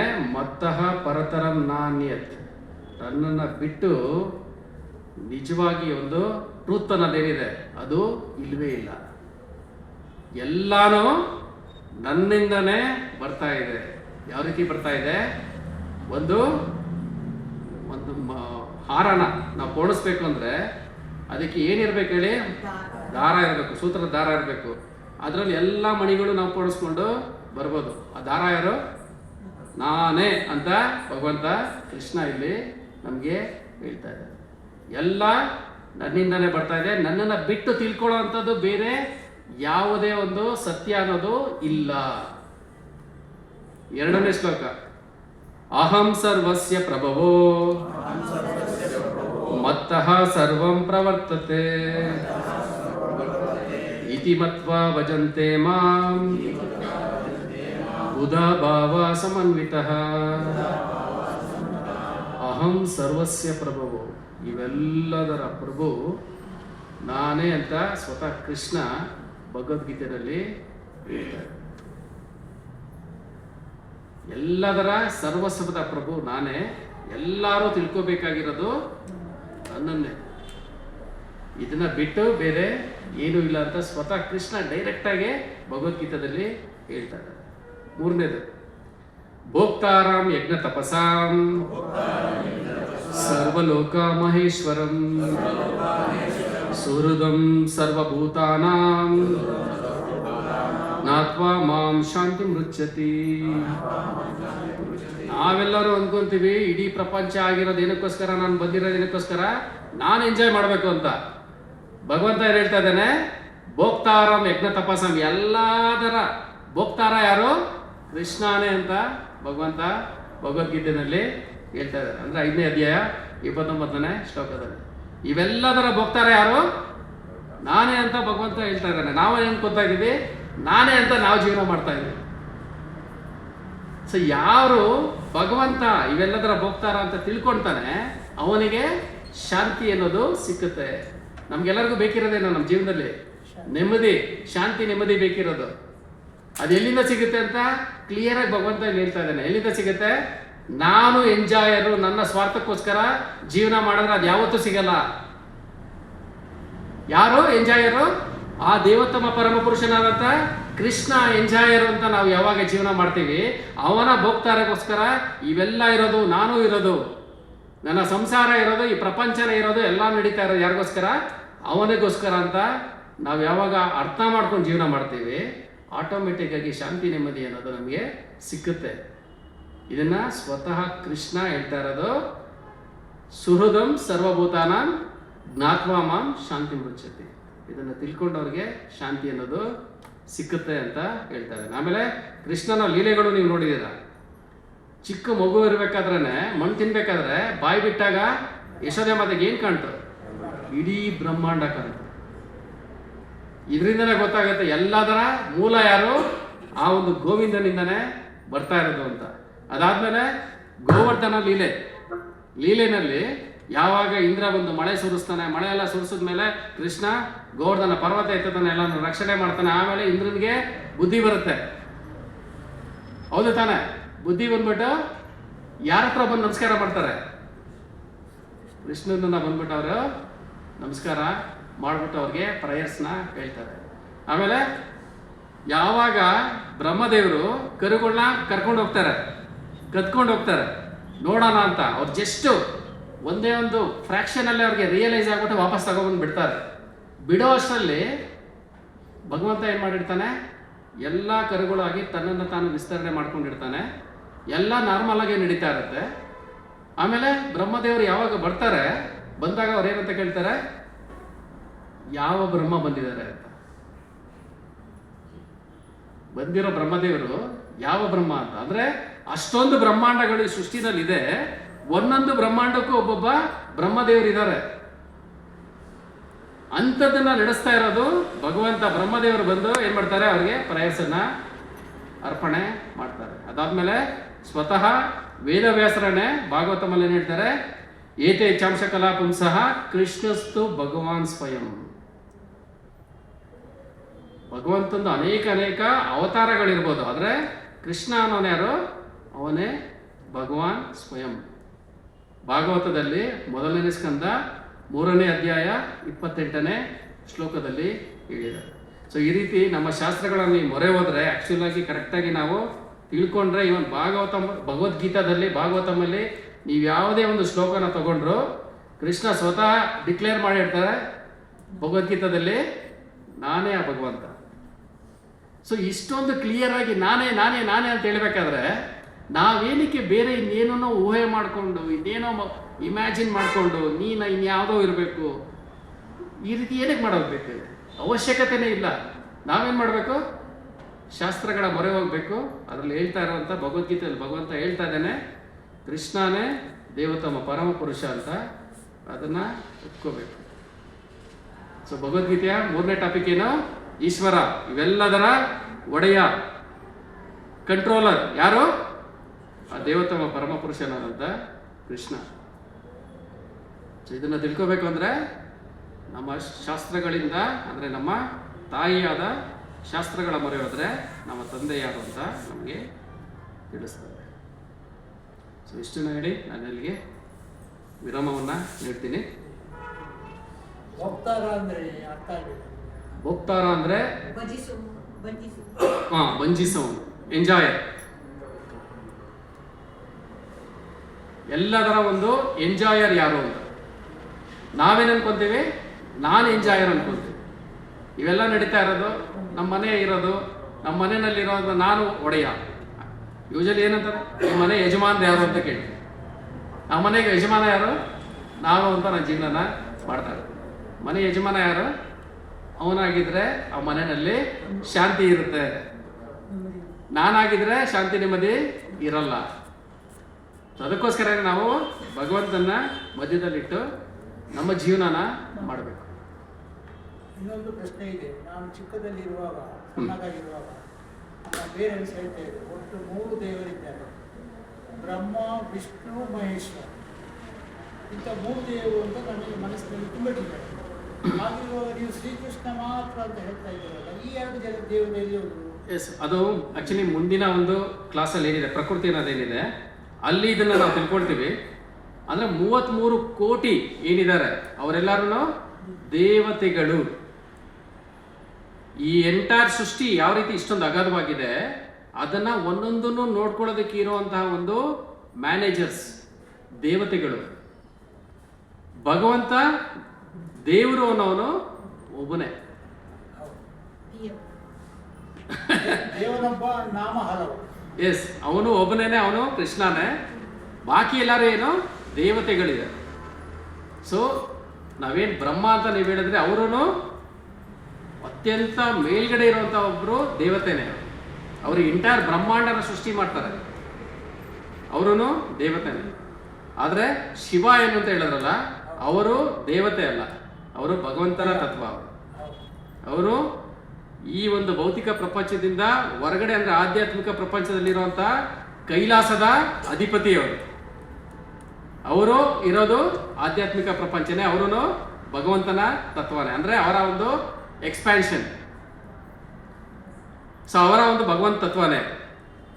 ಸೊ ಎಲ್ಲ ದೇವತೆಗಳು ಅಷ್ಟೇನೆ, 33 ಕೋಟಿ ದೇವತೆಗಳೇನಿದ್ದಾರೆ ಅವರೆಲ್ಲರೂ ಭಗವಂತ ನೇಮಿಸಿರುವಂಥ ಮ್ಯಾನೇಜರ್ಸ್. ಒಂದೊಂದು ಡಿಪಾರ್ಟ್ಮೆಂಟ್ಗೆ ಒಬ್ಬೊಬ್ಬರು ಮಿನಿಸ್ಟ್ರಿ ಹೇಗಿರ್ತಾರೆ, ಆ ಮಿನಿಸ್ಟ್ರಿನ ನೋಡ್ಕೊಳ್ಳೋಕೆ ಮಿನಿಸ್ಟರ್ ಯಾವ ರೀತಿ ಇರ್ತಾರೆ, ಆ ರೀತಿ. ಇವೆಲ್ಲ ನಡೆಸಿರೋದು ಯಾರು? ಆ ದೇವತಮ ಪರಮಪುರುಷ ಕೃಷ್ಣ. ಅವರೆಲ್ಲ ಆಶೀರ್ವಾದ ಕೊಡ್ತಾರಲ್ಲ, ಅವರಿಗೆ ಭಗವಂತ ಇದು ಗಣಪತಿಯನ್ನು ಪೂಜೆ ಮಾಡಿದರೆ ಆಶೀರ್ವಾದ ಕೊಡ್ತಾರೆ. ಹಾಗೆ ನಿಮ್ಮ ಈಶ್ವರನನ್ನು ಪೂಜೆ ಮಾಡಿದರೆ ಭಕ್ತಿ ಅಲ್ಲಿ ಇರುವುದು ಶ್ರದ್ಧಾ ಮತ್ತು ಭಕ್ತಿ. ದೇವತೆಗಳನ್ನು ಮಾಡಿದ್ರು, ಶ್ರೀಕೃಷ್ಣನ ಮಾಡಿದ್ರು. ಶ್ರದ್ಧಾ ಭಕ್ತಿ ಇದ್ರೆ ಎಲ್ಲಿಂದ ಬರುತ್ತಲ್ಲ ಆಶೀರ್ವಾದ. ಶ್ರದ್ಧಾ ಭಕ್ತಿ ಇದ್ರೆ ಆಶೀರ್ವಾದ ಅನ್ನೋದು ಅಥವಾ ನಮಗೆ ಒಳ್ಳೇದು ಮಾಡೋದು ದೇವತೆಗಳಿಗೂ ಸಹ ಮಾಡ್ತಾರೆ. ಯಾಕೇಳಿ ಅವ್ರ ಮ್ಯಾನೇಜರು ಅವ್ರ ಕೆಳಗಡೆ ಇರುವಂಥ ಪ್ರತಿಯೊಂದು ಇವ್ರಿಗೂ ಏನು ಮಾಡ್ಬೋದು, ಅಪ್ರೈಸಲ್ ಮಾಡ್ಬೋದು, ಅವ್ರಿಗೆ ಬೇಕಾದಂಥ ಬೆನಿಫಿಟ್ನ ಮಾಡ್ಬೋದು. ಆ ಒಂದು ಪವರ್ ಇದೆ. ಅದಕ್ಕೋಸ್ಕರನೇ ಅವ್ರು ಸ್ವರ್ಗ ಲೋಕದಲ್ಲಿ ಇರೋದು, ಅದಕ್ಕೋಸ್ಕರನೇ ಅವ್ರು ದೇವತೆಗಳ ಒಂದು ಪೊಸಿಷನಲ್ಲಿ ಇರೋದು, ಭಗವಂತ ನೇಮಕ ಮಾಡಿರೋದು. ಭಗವಂತನ ಜೊತೆ ಇಂಟ್ರಾಕ್ಷನ್ ಮಾಡುವಂಥ ಒಂದು ಪವರ್ ಅವ್ರಿಗಿರುತ್ತೆ, ನಮ್ಗೆ ಅವ್ರಿಲ್ಲ, ಅದಿಲ್ಲ. ಸೊ ಅದಕ್ಕೆ ಅವರು ಆ ಒಂದು ವರಗಳನ್ನು ಕೊಡುವಂಥ ಒಂದು ಸಾಮರ್ಥ್ಯ ಅವ್ರಿಗಿದೆ. ಅವರನ್ನು ಪೂಜೆ ಮಾಡಿದ್ರೆ ನಮಗೆ ಸಿಕ್ಕುತ್ತೆ. ಆದರೆ ಅವರನ್ನು ಅಪಾಯಿಂಟ್ ಮಾಡಿದ್ದಾರಲ್ಲ ಮೂಲ ದೇವರು, ಅವರನ್ನು ಮಾಡಿದ್ರೆ ನಾನು ಕೇಳಿದ್ದನ್ನು ಅವ್ರು ಕೊಡಲ್ಲ, ನನಗೆ ಏನು ಒಳ್ಳೇದಾಗಬೇಕೋ ಅದನ್ನು ಅವ್ರು ಮಾಡ್ತಾರೆ. ಯೂಶಲಿ ತಂದೆ ತಾಯಿ ಮಗು ಕೇಳಿದ್ದನ್ನೆಲ್ಲ ಕೊಡಲ್ಲ, ಅವನಿಗೆ ಏನು ಒಳ್ಳೇದಾಗಬೇಕು ಅದನ್ನು ಮಾತ್ರನೇ ಕೊಡೋದು. ಸೊ ಅದೇ ಡಿಫ್ರೆನ್ಸ್. ಬೇರೆಯವ್ರು ಬೇಕಾದ್ರೆ ಮಗು ಕೇಳಿದ್ದನ್ನೆಲ್ಲ ಕೊಡಿಸ್ತಾರೆ, ಚಾಕ್ಲೇಟ್ ಬೇಕು ಅಂದ್ರೆ ಕೊಡಿಸ್ತಾರೆ, ಏನು ಬೇಕಾದ್ರೂ ಕೊಡ್ತಾರೆ. ಆದರೆ ತಂದೆ ತಾಯಿ ಬೇಡ ಅಂತ, ನೀನು ಇದು ಬೇಕಾದರೆ ಕೊಡ್ತೀನಿ, ಇಲ್ಲ ಅಂದರೆ ಇಲ್ಲ, ನಿನಗೆ ನೀಡಿದರೆ ಕೊಡ್ತೀನಿ, ನೀನು ವಾಂಟ್ಗಳನ್ನೆಲ್ಲ ನಾನು ತೀರ್ಸಲ್ಲ. ಯಾಕೇಳಿ ಇದು ತಿಂದರೂ ಹೋಯ್ತು, ನಿನ್ನ ಆರೋಗ್ಯನೇ ಕೆಡೋದು. ಇಲ್ಲ ನೀನು ಏನೋ ಒಂದು ತೊಗೊಳ್ತೀಯ, ಅದರಿಂದ ನಿನಗೆ ಇನ್ನು ಅಹಂಕಾರ ಜಾಸ್ತಿಯಾಗಿ ಇನ್ನೇನೋ ಒಂದು ಆಗ್ಬೋದು, ಆದರೆ ನಿನಗೆ ಜನ್ಮಗಳಲ್ಲೂ ನಿನಗೆ ಶ್ರೇಯೋಭಿಲಾಷೆಯಾಗಿ ಯಾರಿರ್ತಾರೆ ಹೇಳಿ, ತಂದೆ ತಾಯಿ ಯಾವ ರೀತಿ ಬಯಸ್ತಾರಲ್ಲ ಆ ರೀತಿ ಭಗವಂತ ನಮಗೆ ಬಯಸಿ ಅವರು ಕೊಡ್ತಾರೆ. ಇದನ್ನ ಯಾವ ರೀತಿ ತಿಳ್ಕೊಬೇಕು ಅಂತ ಭಗವಂತನ ಈ ಭಗವದ್ಗೀತೆನ ನಾವು ಯಾವಾಗ ಶ್ಲೋಕ ಬೈ ಶ್ಲೋಕ ಓದ್ತೀವಲ್ಲ ಆವಾಗ ಇನ್ನೂ ಚೆನ್ನಾಗಿ ಭಗವಂತ ಎಕ್ಸ್ಪ್ಲೇನ್ ಮಾಡಿದ್ದಾರೆ, ಅದನ್ನು ನಾವು ತಿಳ್ಕೊಳ್ಳೋಣ. ಪ್ರಭು, ನಂದೊಂದು ಕ್ವಶನ್ ಇದೆ. ನಾವೇನಾರು ಮಾಡಿದಾಗ ನಾನಿದು ಮಾಡಿದೆ, ನಾನು ಆ ಲೋಟ ತಂದಿಟ್ಟೆ, ನಾನು ಆ ಕೆಲಸ ಮಾಡಿದೆ, ಈ ಕೆಲಸ ಮಾಡಿದೆ, ದಟ್ ಈಸ್ ಸ್ವಾರ್ಥ ಆಗತ್ತೆ. ಸ್ವಾರ್ಥದಿಂದ ಹೇಳೋದು ಓಕೆ ಒಂಥರ ನಮ್ಮನ್ನು ನಾವೇ ಹೊಗಳ್ಕೊಂಡಂಗೆ. ಬಟ್ ಭಗವಂತ ಆ ಥರ ಮಾಡ್ಬೋದಾ? ನನ್ನಿಂದನೇ ನೀನಿರೋದು. ಎಸ್, ವೆರಿ ಗುಡ್ ಪ್ರಶ್ನೆ. ಸೊ ಯೂಶಲಿ ನೀವೇನು ಹೇಳಿದ್ರಲ್ಲ ಅಲ್ಲಿ ಸ್ವಾರ್ಥ ಅನ್ನೋಕ್ಕಿಂತ ಅದು ಅಹಂಕಾರ ಆಗುತ್ತೆ ಅಂತ ಹೇಳ್ಬೋದು ಅಲ್ವಾ ತಾನೆ? ನಾನು ಮಾಡಿದೆ, ಇದನ್ನು ತಂದಿಟ್ಟವ್ರು ನಾನು ತಂದಿಟ್ಟೆ, ಇದನ್ನೆಲ್ಲ ಮಾಡಿದವ್ರು ಯಾರು? ನಾನು ಮಾಡಿದ್ದೀನಿ, ನಾನು ಕೂತಿದ್ದೀನಿ, ನಾನು ಮಾತಾಡ್ತಾ ಇದ್ದೀನಿ. ಸೊ ಈ ರೀತಿ ನಾನು ನಾನು ನಾನು ಅಂತ ಯಾವಾಗಲೂ ಯೂಶಲಿ ಯೂಸ್ ಮಾಡ್ತಾ ಇರ್ತೀವಿ. ಅದನ್ನು ತಿಳ್ಕೊಳ್ಳೋಣ, ಆ ನಾನು ಯಾರು ಅಂತ. ಅದು ಮುಂದಿನ ಕ್ಲಾಸಲ್ಲಿ ನಿಮ್ಗೆ ಆನ್ಸರ್ ಸಿಗುತ್ತೆ, ಯಾರು ಮಾಡೋದು ಅಂತ. ಪ್ರಕೃತಿ ಕ್ರಿಯಮಾಣಾನಿ ಗುಣೈಕರ್ಮಾಣಿ ಸರ್ವಶಃ ಅಹಂಕಾರ ವಿಮೂಢಾತ್ಮ ಕರ್ತ ಅಹಂ ಇತಿ ಮನ್ಯತೆ ಅಂತ. ಅಂದರೆ ಪ್ರಕೃತಿಯ 3 ಗುಣಗಳು ಎಲ್ಲ ಮಾಡ್ತಾ ಇರುತ್ತೆ, ಆದರೆ ಅಹಂಕಾರದಲ್ಲಿ ವಿಮೂಢನಾಗಿರುವಂಥ ಆತ್ಮ ಏನು ಅನ್ಕೊಂತಾನೆ, ನಾನು ಮಾಡ್ತಾ ಇದ್ದೀನಿ ಅಂತ ಅನ್ಕೊಳ್ತಾನೆ. ಅನ್ಕೊಂಡು ನಾನು ನಾನು ನಾನು ಅಂತ ನಾವು ಕ್ಲೇಮ್ ಮಾಡ್ತಾ ಇರ್ತೀವಿ. ಅಂದರೆ ಫಾಲ್ಸ್ ಆಗಿ ನಾವು ಅದನ್ನು ಕ್ಲೇಮ್ ಮಾಡ್ತಾ ಇದ್ದೀನಿ, ನಾನು ಮಾಡ್ತಾ ಇದ್ದೀನಿ ಅಂತ. ಸೊ ಫಾಲ್ಸ್ ಆಗಿರೋದನ್ನೇ ನಾವು ಕ್ಲೇಮ್ ಮಾಡಬೇಕಾದ್ರೆ ಇವೆಲ್ಲದು ಆ್ಯಕ್ಚುಲ್ ಆಗಿರೋನು ನಾನು ಈ ದೇಶದ PM ಅಂತ ಹೇಳೋದ್ರಲ್ಲಿ ತಪ್ಪೇನಿದೆ? ನಾನೇ ಕಿಂಗಪ್ಪ, ನಿಮ್ಮ ಎಲ್ಲ ರಾಜ್ಯ ಇದು ಪ್ರಜೆಗಳಿಗೆ ನಾನೇ ಕಿಂಗು ಅಂತ ಹೇಳ್ತಾ ಇದ್ದೀನಿ. ನೀವೆಲ್ಲರೂ ನನ್ನ ಒಂದು ಸೇವೆ ಮಾಡಬೇಕು, ನಾನೇ ಇವೆಲ್ಲದರ ಮೂಲ ಅಂತ ಡೈರೆಕ್ಟಾಗಿ ಹೇಳಿದ್ರು ಎಷ್ಟೊಂದು ಜನ ಕೇಳ್ದಿರ ಏನು ಮಾಡ್ತೀವಿ ನಾವು, ಬೈ ಇನ್ಫಿಯರ್ಗೆ ಹೋಗ್ತೀವಿ, ಊಹಾತ್ಮಕ ಇದಕ್ಕೆ ಹೋಗ್ತೀವಿ, ಅಥವಾ ನಾನೇ ಹುಡುಕ್ಬೇಕು ಅಂತ ಕುತ್ಕೊಂಡು ಏನೇನೋ ಮಾಡ್ತಾ ಇರ್ತೀವಿ, ನಾನೇ ಹುಡ್ಕೊಂಡು ಹೋಗ್ತೀನಿ ಅಂತ ಹೋಗ್ತೀವಿ. ಈ ರೀತಿ ಅನೇಕ ವಿಧಗಳಿದೆ. ಆದರೆ ಯಾರು ಸರೆಂಡರ್ ಆಗ್ಬಿಟ್ಟು ಬರ್ತಾರಲ್ವ, ಡೈರೆಕ್ಟಾಗಿ ನನಗೆ ಸಿಂಪಲ್ ಆಗಿ ದಾರಿನಲ್ಲೇ ನನಗೆ ಗೊತ್ತಾಗಬೇಕು ಅಂತ, ಅಂಥವ್ರಿಗೋಸ್ಕರ ಭಗವಂತ ಡೈರೆಕ್ಟಾಗೂ ಹೇಳಿದ್ರು. ಬೇರೆ ಎಲ್ಲ ಶಾಸ್ತ್ರಗಳಲ್ಲಿ ಎಲ್ಲ ಥರ ಇಂಡೈರೆಕ್ಟಾಗೂ ಇದೆ. ಓಂ ಪೂರ್ಣಮದಃ ಪೂರ್ಣಮಿದಮ ಈ ರೀತಿ ಈಶೋಪನಿಷತ್ತಲ್ಲೂ ಎಲ್ಲಾನು ಪೂರ್ಣ ಪೂರ್ಣ ಪೂರ್ಣ ಪೂರ್ಣ ಪೂರ್ಣ ಅಂದರೆ ಯಾರು ಅಂತ ಹೇಳಲ್ಲ. ನೀವು ಯಾವುದೇ ಒಂದು ವೇದಗಳನ್ನ ತಗೊಳ್ಳಿ, ಎಲ್ಲ ಥರನೂ ಹೇಳ್ತಾರೆ, ಅದು ಭಗವಂತನಿಗೆ ಅನ್ವಯ ಆಗ್ತಾ ಇರತ್ತೆ. ಆ ಭಗವಂತ ಯಾರು ಅಂತ ಹೇಳಲ್ಲ. ನೀವೆಲ್ಲ ಉಪನಿಷತ್ತುಗಳು ತಗೊಳ್ಳಿ, ಹೇಳಲ್ಲ. ಈ ರೀತಿ ಇರಬೇಕಾದ್ರೇ ಭಾಗವತ ಮತ್ತು ಭಗವದ್ಗೀತಾದಲ್ಲಿ ಡೈರೆಕ್ಟಾಗಿ ಹೇಳಿ ನಮಗೆ ಆ ಒಂದು ಜ್ಞಾನನ ಕೊಟ್ಟಿರೋದು. ಅಟ್ಲೀಸ್ಟ್ ಯಾರು ಸಿಂಪಲಾಗಿ ಡೈರೆಕ್ಟಾಗಿ ಬರಬೇಕು ಅಂತಿರ್ತಾರೆ ಅವ್ರಿಗೆ ಆ ಒಂದು ಮಾರ್ಗ ಸಿಗಲಿ ಅಂತ. ಓಕೆ, ಬೇರೆ ಏನಾದರೂ ಪ್ರಶ್ನೆ ಇದೆಯಾ? ಸರ್ವದೇವ ನಮಸ್ಕಾರ ಕೇಶವಂ ಪ್ರತಿ ಗಚ್ಚತಿ ಅಂತ. ಎಸ್, ಸೊ ಅನೇಕ ದೇವತೆಗಳಿಗೂ ಕೂಡ ಅಲ್ಲೆಲ್ಲ ಕೇಶವನಿಗೆ ಹೋಗುತ್ತೆ ಅಂತ. ಹೌದು, ಅವರೆಲ್ಲರೂ ನಮಗೆ ಆ್ಯಕ್ಚುಲಿ ಆಶೀರ್ವಾದ ಮಾಡಿ ನಮಗೆ ಆ ಒಂದು ಶಕ್ತಿಯನ್ನು ಕೊಡ್ತಾರೆ. ಏನಕ್ಕೆ? ಆ ಒಂದು ಕೇಶವನಿಗೆ ಸೇವೆ ಮಾಡೋ ಥರ ಶಕ್ತಿಯನ್ನು ಅವರು ದಯಪಾಲಿಸೋಕ್ಕೋಸ್ಕರ ಇವೆಲ್ಲ ಅರೇಂಜ್ಮೆಂಟ್ ಮಾಡಿ ಅವರೆಲ್ಲ ನಮಗೆ ಫೆಸಿಲಿಟಿ ಕೊಡ್ತಾ ಇರೋದು. ಆದರೆ ನಾವು ಏನು ಮಾಡ್ತಾ ಇರ್ತೀವಿ, ನಮ್ಮ ಒಂದು ಸ್ವಾರ್ಥನ ನಾವು ತೀರಿಸ್ಕೊಳ್ತಾ ಇದ್ದೀವಿ ಅಂತ ಜೀವನ ಮಾಡೋದಕ್ಕೆ ಹೋಗ್ತಾ ಇರ್ತೀವಿ. ಪಾಪ ಅವರೆಲ್ಲ ಬೇಜಾರು ಮಾಡ್ಕೊತಾ ಇರ್ತಾರೆ. 33 ಕೋಟಿಗಳು ದೇವತೆಗಳನ್ನ ಇಟ್ಟು ಅವ್ರು ಅಷ್ಟೊಂದೆಲ್ಲ ಕೆಲಸ, ಪ್ರತಿದಿನ ಪಾಪ ಸೂರ್ಯ ಬರ್ತಾನೆ, ಬೆಳಕು ಕೊಡ್ತಾನೆ. ಏನಕ್ಕೆ ಕೊಡ್ತಾನೆ? ಅವ್ರು ಅಷ್ಟೊಂದು ಪರ್ಫೆಕ್ಟಾಗಿ ತಮ್ಮ ಕರ್ತವ್ಯಗಳನ್ನು ಮಾಡ್ತಾ ಇರೋದು ಏನಕ್ಕೋಸ್ಕರ? ಈ ಒಂದು ಜೀವಾತ್ಮ ಯಾವತ್ತಾರ ಒಂದ್ಸತಿ ರಿಯಲೈಸ್ ಮಾಡ್ಕೊಳ್ಳಿ, ನೀನು ಎಲ್ಲಿಂದ ಬಂದಿದ್ಯಾ, ನಿನ್ನ ತಂದೆ ಯಾರು ಅದನ್ನು ತಿಳ್ಕೊ, ಅವನಿಗೋಸ್ಕರ ಅವನ ಕಡೆ ತಿರುಗು ಅಂತ ಇವೆಲ್ಲ ಫೆಸಿಲಿಟಿ ಮಾಡ್ತಾ ಇರೋದು. ನಾವು ಅದನ್ನು ಮಾಡಿಲ್ಲ ಅಂದರೆ ಪಾಪ ಅವರೇ ಬೇಜಾರು ಮಾಡಿಕೊಂಡು ತಮ್ಮ ಕರ್ತವ್ಯಗಳನ್ನು ಮಾಡ್ತಾ ಇರ್ತಾರೆ. ಒಂದು ದಿನ, ಯಾವತ್ತೋ ಒಂದು ದಿನ ಈ ಜೀವಾತ್ಮ ಭಗವಂತನ ಕಡೆ ತಿರುಗ್ತಾನೆ. ಆ ಒಂದು ಕೆಲಸನ ನಾವು ಮಾಡಬೇಕು. ಅವರೆಲ್ಲ ಇಷ್ಟೊಂದೆಲ್ಲ ಫೆಸಿಲಿಟಿ ನಮಗೆ ಕೊಡ್ತಾ ಇರೋದು ಅದಕ್ಕೋಸ್ಕರನೇ, ಅವನ ಕಡೆ ತಿರುಗಲಿ, ಅವನ ಬಗ್ಗೆ ತಿಳ್ಕೊಳ್ಳಿ ಅಂತ. ಎಸ್, ಬೇರೆ ಏನಾದರೂ ಪ್ರಶ್ನೆ ಇದೆಯಾ? ಓಕೆ, ಪ್ರಶ್ನೆ ಇಲ್ಲ ಅಂದರೆ ಇಲ್ಲಿಗೆ ನಿಲ್ಸೋಣ. ಸೊ ಮುಂದಿನ ವಾರ ಶನಿವಾರ ಯಾವುದ್ರ ಬಗ್ಗೆ ತಿಳ್ಕೊಳ್ಳೋಣ? ಇಡೀ ಒಂದು ನೇಚರ್, ಪ್ರಕೃತಿ ಅಂದರೆ ಏನಿದೆಯಲ್ಲ ಅದರ ಬಗ್ಗೆ ನಾವು ತಿಳ್ಕೊಳ್ಳೋಣ. 3 ಗುಣಗಳ ಬಗ್ಗೆ ತಿಳ್ಕೊಳ್ಳೋಣ. ಅತ್ಯಂತ ಮುಖ್ಯವಾಗಿರುವಂಥದ್ದು ಸತ್ವಗುಣ, ರಜೋಗುಣ, ತಮೋಗುಣ. ಅದು ಯಾವ ರೀತಿ ಅದರ ಪ್ರಕಾರ ನಾವು ಕೆಲಸ ಮಾಡ್ತಾ ಇದ್ದೀವಿ. ಆಮೇಲೆ ಇಡೀ ಸೃಷ್ಟಿ ಯಾವ ರೀತಿ ಇದೆ, ದೇವತೆಗಳು ಅಂದರೆ ಯಾರು, ನಾವು ಅಂದರೆ ಯಾರು, ದೇವರು ಅಂದರೆ ಯಾರು, ಇವೆಲ್ಲ ಡಿಫ್ರೆನ್ಸ್ ಏನು, ಆಧ್ಯಾತ್ಮಿಕ ಪ್ರಪಂಚ ಅಂದರೆ ಏನು, ಭೌತಿಕ ಪ್ರಪಂಚ ಅಂದರೆ ಏನು, ಇವೆಲ್ಲದರ ಒಂದು ಪಿಕ್ಚರು ನಾವು ಮುಂದಿನ ವಾರ ಪ್ರಕೃತಿ 4ನೇ ಟಾಪಿಕ್ಕು. ಸೊ ಇದನ್ನು ತಿಳ್ಕೊಬೇಕಾದ್ರೆ ನಾವು ತಿಳ್ಕೊಳ್ಳೋಣ. ದಯವಿಟ್ಟು ನೀವೆಲ್ಲರನ್ನು ಮುಂದಿನ ವಾರನೂ ಬನ್ನಿ, ನಿಮ್ಮ ಸ್ನೇಹಿತರಿಗೂ ತಿಳಿಸಿ. ನೀವೆಲ್ಲ ಅನ್ಕೊತಾ ಇರ್ಬೋದು, ಏನು ಭಗವದ್ಗೀತಾ ಕ್ಲಾಸ್ ಅಂದರೆ ನನಗೆ ಶ್ಲೋಕ ಹೇಳ್ಕೊಡ್ತಾರೆ, ನಾನೊಂದು ಶ್ಲೋಕನ ಉಚ್ಚಾರಣೆ ಮಾಡೋದು ಕಲಿಬೋದು, ಈ ರೀತಿ ಅಂದ್ಕೊಂಡು ನಾನು ಬರ್ತಾ ಇದ್ದೀನಿ, ಇವ್ರು ನೋಡ್ರೆ ಕತೆ ಹೇಳ್ತಾ ಇದ್ದಾರೆ ಕುತ್ಕೊಂಡು ಅಂತ ಅನ್ನಿಸ್ಬೋದು. ನಾವೇನು ಮಾಡ್ತಾ ಇದ್ದೀವಿ ಅಂದರೆ ಮೊದಲ 5 ವಾರಗಳು ಸಮ್ಮರೈಸ್ಡ್ ಆಗಿ ನಮ್ಮ ಒಂದು ಮೈಂಡನ್ನು ಸೆಟ್ ಮಾಡ್ತಾ ಇದ್ದೀವಿ ಭಗವದ್ಗೀತೆಯಲ್ಲಿ ಏನೊಂದು ಸಾರಾಂಶ ಇದೆ ಅಂತ. ಅದಾದಮೇಲೆ ನಾವು ಇನ್ನು 2 ಕ್ಲಾಸ್ ಆದಮೇಲೆ ಒಂದೊಂದು ಶ್ಲೋಕನೂ ಅದನ್ನು ಯಾವ ರೀತಿ ಹೇಳಬೇಕು, ಯಾವ ರೀತಿ ಅರ್ಥ ಮಾಡ್ಕೋಬೇಕು ಅನ್ನೋದನ್ನೇ ನಾವು ಮಾಡ್ತೀವಿ. ಸೊ ಇನ್ನು 2 ಕ್ಲಾಸ್ ಮಾತ್ರ ಇರುತ್ತೆ. ಮಿಸ್ ಮಾಡದೆ ಅಟೆಂಡ್ ಮಾಡಿ, ಯಾಕೆಂದರೆ ಅದರಿಂದ ನಿಮಗೆ ಒಳ್ಳೆ ಫೌಂಡೇಶನ್ ಸಿಗುತ್ತೆ ಭಗವದ್ಗೀತೆ ಬಗ್ಗೆ.